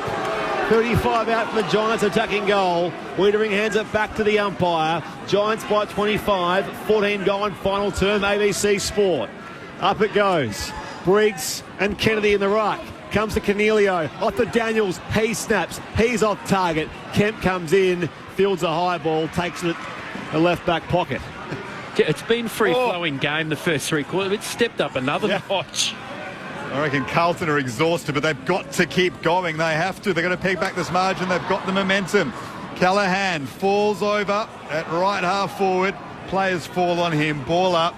GWS 17-8, 110. Carlton 13-7, 85. A 25-point lead, but plenty of time left with 14 and a half gone in the final term. Saturday night footy, ABC Sport. Daniel Garr, Brett Sprigg, Ty Connelly and Jason Saddington with you. Coming with a tackle on Ollie Hollins. Turns it over. Brent Daniels wins it again. Back to Briggs. Now coming, and Cornelio sends the Giants into attack. Hogan marks again. What a start. Hogan the hero. He has 5 to his name, and he'll kick for his 6th. And that might just extinguish any Giants fight back. In fact, he won't.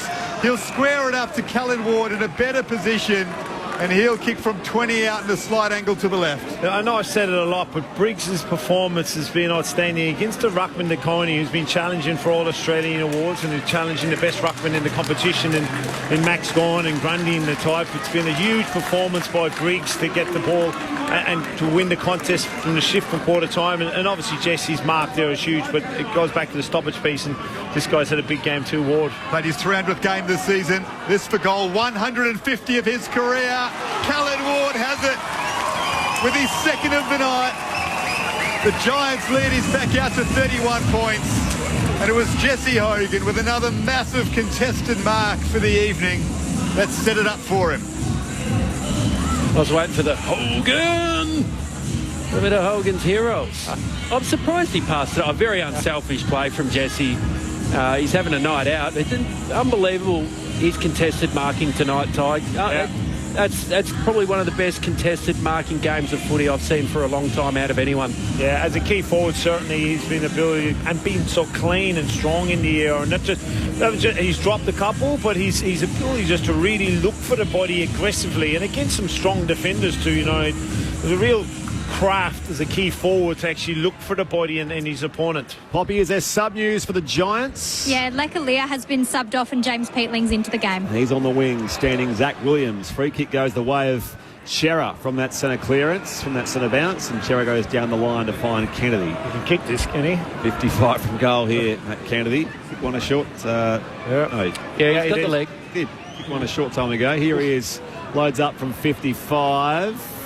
At the drop down there. Oh. McKenna, who's in the right place, right time, slams the ball in his boot, and from close range avoids any chance of a goalless night here in Sydney. Charlie Curnow has his first. And the Blues are not going away just yet. Margin 25 the Giants' way. 18-8, 116. The Blues 14-7-91, 17 and a half played final term. ABC Sport, Ty Connelly, Jason Saddington. Oh, the perfect time for Charlie to pop up, keep the streak going, kick his goal, first goal for the night. Keeps the game alive. You know, the really quick response after the Giants kicked that goal to just push it back ahead. A really quick response. Now it's back to 25 points again. They're still in the game. 63 straight games with at least one goal for Charlie Curnow. It's a Carlton record. It was in danger of being broken tonight due to the excellent work of Jack Buckley, but Charlie's come alive in this final term. Carlton within 25. Toby Green's in the middle for the Giants. Wins the clearance, but there was a free kick just before. Tom Green can't believe it. Descent's obviously gone out the window. Yeah, very, very careful. I was thinking the same thing. It was for legging, I think, on Lockie Fogarty. A trip. Fogarty can send Carlton back into attack. Mackay's underneath it, got a hand to it. And I think it's always down there, the sub for Carlton, who is wrapped up. Ball up. Inside 50 for the Blues. If they can put another one on the board, this will be interesting. They lead by 25. Up it goes. GWS. Bursting through Cripps. Shares the hand pass. Back again. Sard to Chera. Swings it wide. And it's marked. 45 from goal. On the outer side, they go back inside 50 to find Chera. Not 15, play on. High it goes to the hot spot now, but Briggs comes underneath it and takes the mark. Winner set for the Giants. Comes back again to Thomas. He's at left half back. The Giants lead by 25 points, and every minute so valuable here that they keep possession and deny the Blues. Running it down. Iden's kick is dicey. Effort here for Buckley. Goes to retrieve it now. Shares it with Himmelberg. Pressure comes from Curnow. Dives in the loose football. Buckley into the back of Curnow. And now it's extracted by Ward, and the Giants are away with a neat kick to Darcy Jones at half back. To slow it down. Giants runner out there telling them just that too, Tig. Yeah, it's crazy stuff what they're doing. They're giving the chance and giving a small bit of hope to Carlton. They'll be better at this, at controlling the game and playing game state. He's been inspirational, Callan Ward, along with several other of his teammates as Whitfield and Jones send it back to Ward. Possession number 28 coming up for the veteran. It's like the Giants have just been wound up over the past few weeks. They've struggled with their ball movement going quick. They're just so wound up to go fast. I don't know how to stop it tonight. He said if the Giants win the flag, he'll retire without a shadow of a doubt, Callan Ward. He might do anyway. Just maybe. If they can hang on for the victory tonight, their premiership hopes are still alive. GWS. They're playing this way, absolutely. Isaac Cumming kicks to half forward. Briggs is at the front. He's been mighty in the ruck for the Giants. Tom Green and Bedford extract it. Now Toby Green, quick kick to the pocket. Brent Daniels deserves a goal. Darts around, sets it up for McMullen. Couldn't take the grab. Walsh closes on him, then kicks into Akers, and the Blues can rebound.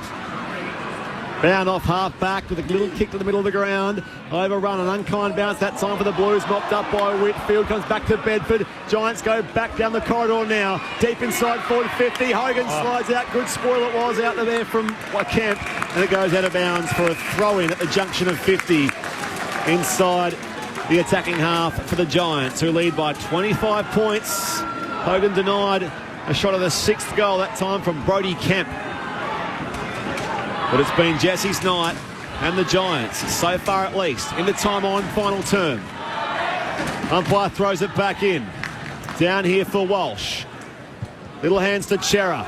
Kick from Boykin clear. Curnow slides out. At the drop, Buckley puts the Giants back inside 50. Boyd reaching for it. Second bite, can't reel it in. Pressure here from the Giants in attack. Walsh runs straight to McMullen. The umpire says, let's ball up. 40 out for the Giants attacking goal. 25 points their lead. Brent Daniels, 28 disposals, 10 tackles, 10 score involvements. Huge. 3 behinds. He deserves a goal. He's been fantastic up forward for the Giants. De Koning, though, extracts the ball from that ball up. Here's Charlie Curnow. He's having a good last term. Pokes it over the top. Can the Blues kick one? It's the sub-Oes. It's just wide. He had a gaping goal square ready for him to slot it through. And he's shanked it almost. Just manages to squeeze through for a behind. The lead is 24 points in favour of the Giants. Time is against Carlton now. Meanwhile in Perth, around the grounds there, the Rockers have kicked away from the Tigers. 13-6-84 plays 5-7-37. The end of that game coming up next. It's late in the third term. Well, we're in the time on here in the final term. Whitfield. The left back pocket. Drives it long beyond defensive 50. Kemp with a hold on Hogan from behind. And now Sard races it on to the foot, but McMullen moves it away, though he's dacked in the process. That time by Kemp. Carlton win it away. Kennedy lays off the hand pass to Koning. Slaps it towards half forward. Bedford pounces in there as well. Football in dispute now. Walsh slips a tackle. Still going Sam Walsh. Wobbly kick of his left boot goes high towards full forward. Crashing the pack down there again was Akers. Owies to Kennedy, who can fire on goal from the outside of the boot. Matt Kennedy with 2 big final quarter goals. The Blues are not done yet. 18 points the margin. It's the Giants 18-8-116. The Blues 15-8-98. 23 gone, final term. ABC Sport, your experts, Jason Saddington and Ty Canella. I think you nailed it, Sarah. They've been so wound up with the ball movement. The Giants' perspective, they can't actually slow the game down, and they can't get into the head. They've been programmed over the past few weeks to get going, and tonight they've been outstanding, and now they can't shift back. Peel it back. They can't peel it back to. And I saw just Jesse Hogan come over to the bench to try and figure out what to do to try and slow the game up, whether he's going to go behind the ball once the centre bounce happens or what's going to happen. They've got a sign down here in front of us. The Giants had his +1, but Well done, Carlton. They've kept the game alive. They've kept fighting into this quarter of football, and they're in it. 23 and a half minutes gone in the last. Carlton trail by 18 points, but they have the momentum. The centre clearance is crucial, and Callaghan wins it. Runs away, looks for Hogan. Well done, Lockie Cowan. Had to, with some courage, get in front of the on-running Hogan and mark, and he did. Out wide he goes to Newman. Carlton surging. Yeah, the biggest minute of the game here. Newman to half forward. Curnow in a long lead. Marks in front of Buckley. He has kept fighting Charlie Curnow, and he's having an impact in the last. Attacking side of the wing, pops them inside forward 50. Options down there. Owies drops the mark he should have taken. Shares it with Akers, who can snap from the pocket. What about that? A big-time moment from Blake Akers. Back to a 12-point game. The Blues are coming. 25 gone, final term. It's the Giants by 12 points. 18-8 plays 16-8 on ABC Sport, Tigern Sato. Well done, Charlie Curnow. Yeah, his ability to get his hands in the ball in this last quarter, we know the impact he can have. And I was just watching this in advance. Callum Ward's dropped back and they've tried to get the half forward up. Giants won the ball and they've gone into their front half, but it allowed the winger to be spare, which gave him the release kick in Akers, and they got the ball into the front half, which gets Curnow get his hands in the ball, and Greg Crum in a fantastic finish in a tight angle. And yeah, they're not going anywhere, Carlton. They've kept at it, haven't they? This quarter, they've just kept at it. Cripps in the middle is just trying to get his hands on the ball. He's willing his team to get going. And all the pressure's on the Giants now. You know, Carlton have just keep coming at them. Chaos on the Giants bench. They're trying to get Cornelio on. Adam Kingsley's not happy. And Carlton have won it out of the middle again. Walsh has hands on it. High ball inside 50. Can they take another mark? They punch it away from Curnow and Mackay. Peatling's there, the sub. He's caught high. They win a free kick and they just have a breath, GWS. But they are under pressure. Their lead is just 12 points. 25 and a half minutes gone in the last. Don't tell me another shot after the siren like last week here in Sydney to decide the game. Petling drives it beyond defensive 50, weaving the pack mark on the wing, not paid it. At the back there, Cadman shares it with Jones. Saad there first for the Blues, had the arm pinned by Cadman. The umpire will ball up. Members wing. Right smack bang on halfway.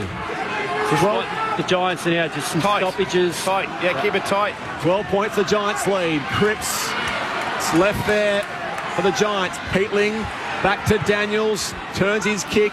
Up the wing, McGovern marks in front of Jones, and Carlton can peel away. He goes into the corridor, tries to go attacking, gets punched away from the contest. Akers gathers it, good tackle on him. He got a free though to Saad. They work it to centre half forward, the Blues. Bouncing ball, punched away by the Giants. Well done, Chincotta. Met the ball head on, darted through, but the Giants met him with strong pressure, and they extract it, work it to the middle of the grounds. Picked up by Elijah Hollins. Now McGovern. Carlton go inside 50 again. It's going to fall to the base of the pack. Owies can't get hands free. He's surely caught holding the ball. Play on, says the umpire. It is frantic. Elijah Hollins again got it from Walsh. Kick to the top of the square. It is marked back there by Tom Green, dropping back.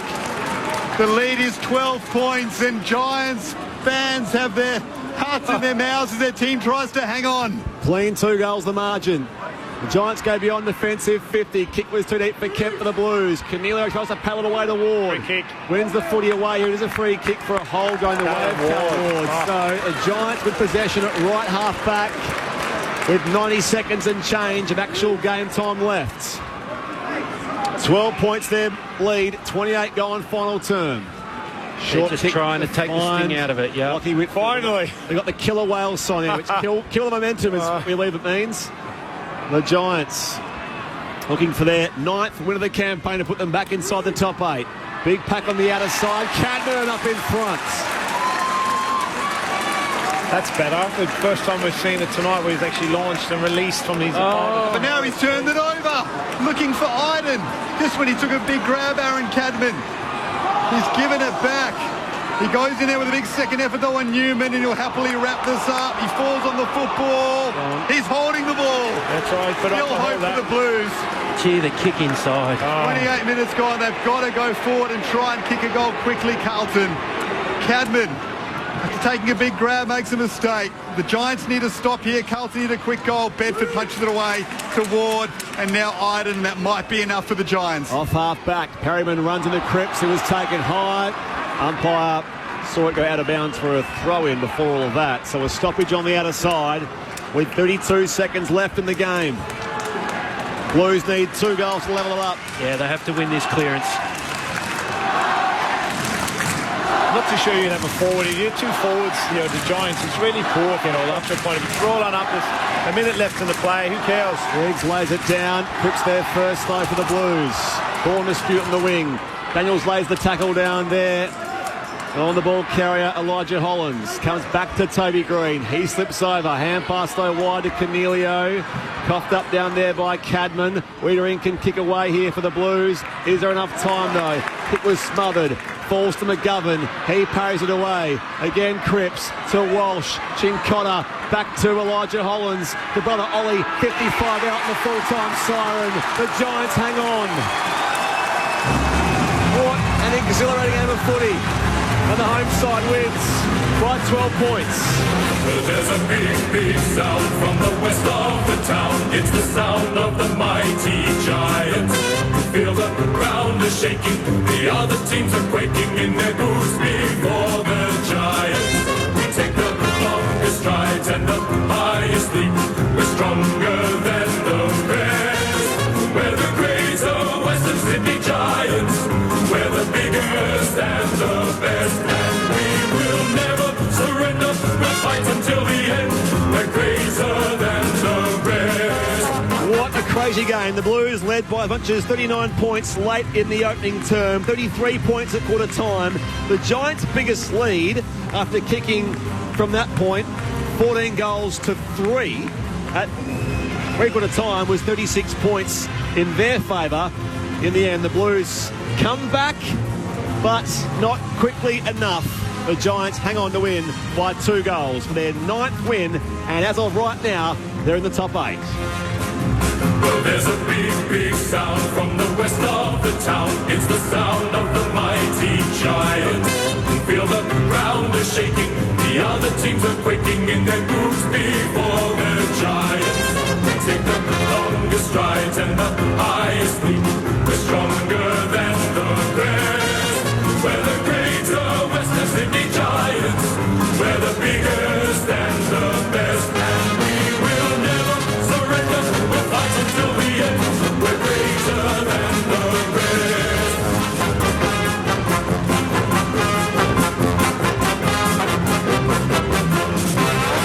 For the winners, Jesse Hogan kicked 5. Toby Green with a couple. Also 2 for Isaac Cumming and Cal Ward. Singles for Toby Bedford, Stephen Cornelio, Tom Green, Darcy Jones, Toby McMullen and Jake Riccardi, as well as Harvey Thomas. Lecalier was subbed out in that 4th term for James Peatling, while for Carlton, Harry Mackay kicked 3 goals in a hurry to start the game. He finished with 5 for the match. 3 also for Zach Williams, who kicked 3 all in that first quarter. 2 each for Kennedy and Cripps, who also had 33 disposals. Paddy Cripps, singles to Charlie Curnow, got there in the end. Akers, Shearer, Fantasia also on the board for the Blues. Wow, take a breath. They still, for the time being, sit in second, but a few of those results today and across the weekend with Essendon, Geelong all winning. Freo look to control things against the Tigers. I'll give you a live score shortly and we'll take you there for the rest of that game in about 10 minutes' time. Means that Carlton will feel that chasing pack coming up beneath them, but they have that 5-game winning run ended tonight. Well, the Giants turn their fortunes around from 6 losses in their past 8 starts. A massive win at home for Adam Kingsley's men, Ty Connelly and Jason Saddington. Yeah, wow. What an exhilarating game of football. It's been great to be here and watch it live. It's what football's all about. When you're trying to promote the game of AFL football in Western Sydney, you come and watch this in a multicultural round for the club. It had everything.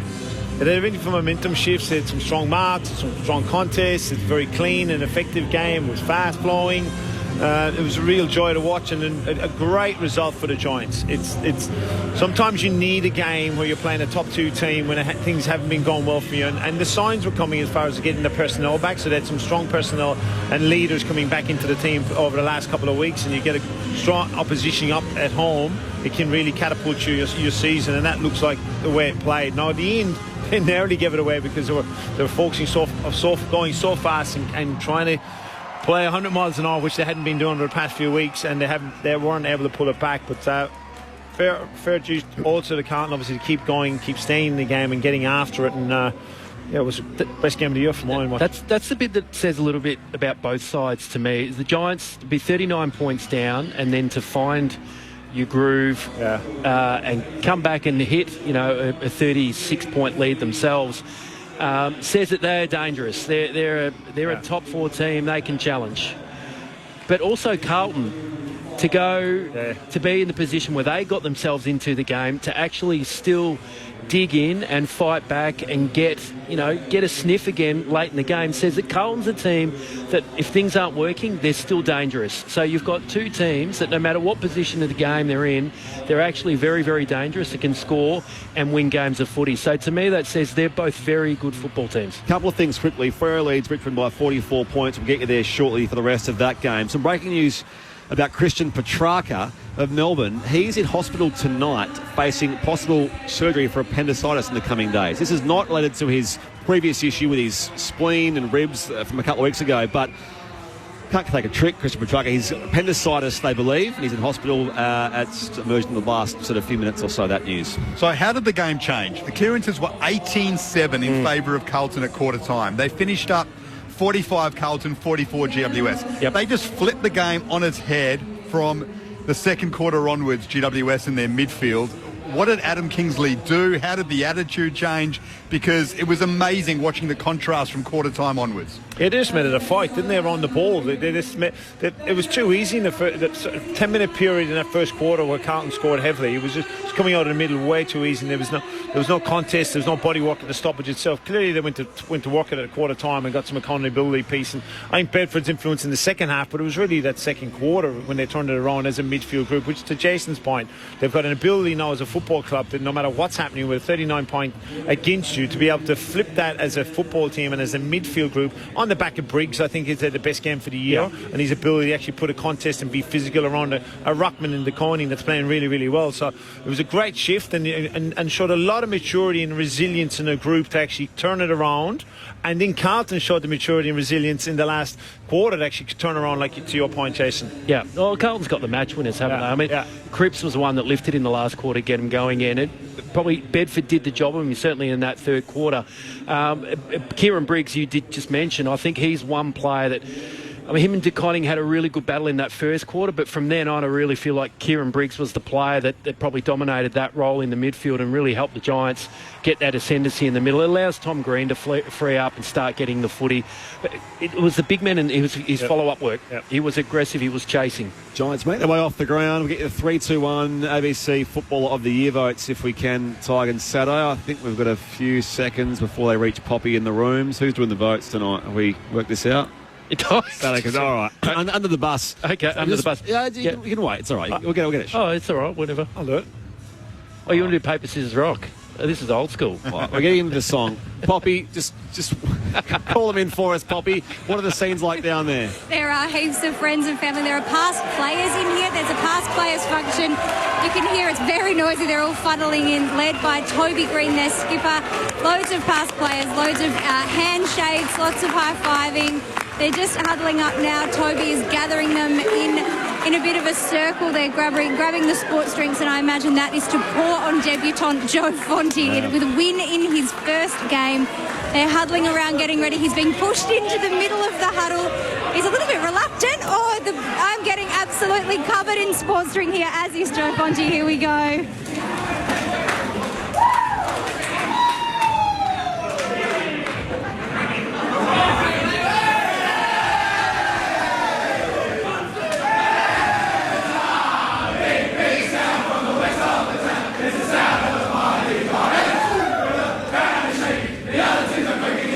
For the Giants, the longest shots in the 5-6, the strongest.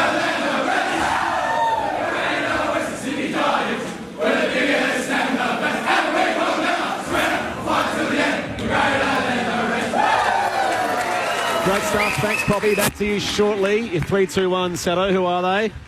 Yeah, come on. He's brushed it over to me, so it's very difficult. You look at obviously the closeness of the score itself, but Callum Ward stiff not to get in the votes. I'm going to go Kieran Briggs. Sorry, I'm breaking up there, am I? I think it's our mic anyway in the room. Briggsy is going to get 1 vote. He had 22 disposals. His ability around the ruck, he had 10 clearances and 8 score involvement, so he gets the 1. The 2 votes is Daniels. He had 29 disposals, 11 tackles, 10 score involvements, 3 clearances, 8 inside 50s and 0 goals 3. And the 3 votes going to Jesse Hogan. He's was so dangerous at any time the ball went near him, and to take contested marks against a team like Carlton. A lot of players were stiff. Cripps was close in the vote himself, and Wardy was probably the other one.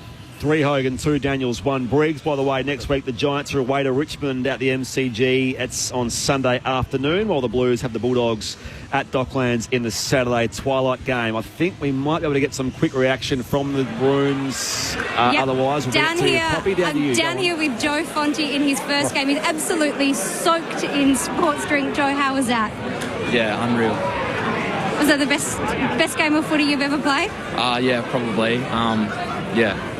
What's the feeling like when you get huddled into the rooms, you're standing in the middle of the circle, you're getting absolutely soaked, congratulations coming from everywhere. What's that feeling like? Yeah, it's awesome. Like, just to have such a good playing group surrounding you is just unreal, and yeah, couldn't have debuted with a better group of boys, so yeah. What does it mean for the Giants season, given that you now jump back into the 8, a massive group lifting win? Yeah, definitely a really important win.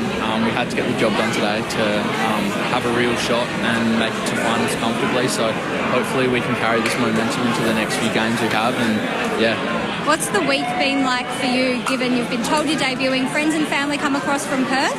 Yeah, well, I was listed as an emergency because Lockie Ash injured himself on the Thursday training, so I wasn't sure if I was going to play or not. And then the morning of the Friday, I got told I was in, so a bit late notice. All the family and friends had to hop on a flight quickly, but yeah, just happy we got the job done. Is it really amazing? You've got your parents here, I imagine, family and friends. What's it like to debut in front of them with a massive win? Yeah, really special, especially coming from Perth. Everyone who's made the effort to come over for me, it makes me feel really special, so yeah. Well, congratulations, Joe Fonte, in his very first game of footy, gets a win, absolutely soaked in sports drink. Thanks so much for joining us. No worries, thank you. Thanks, Poppy. Thanks to Joe Fonte. I still want to take Lee's first interview. Unbelievable. Unbelievable after your debut many years ago. He knew we were under pressure at times. Short answers. We're out of here, Ty. Thank you to you. Thank you, Sato. Thanks, Garby. Thanks to Nick, our tech, to Poppy as well, to Jonesy, who's been working overtime in the studio. Let's head west for the Dockers and the Tigers. Your ABC Sport call team led by Clint Wilden. As we welcome in our listeners from Victoria, Tasmania, South Australia, the Northern Territory and Sydney, and also Canberra News Radio. If you're just joining us from there, the Tigers have just kicked a goal. They've moved to 6-10-46. However,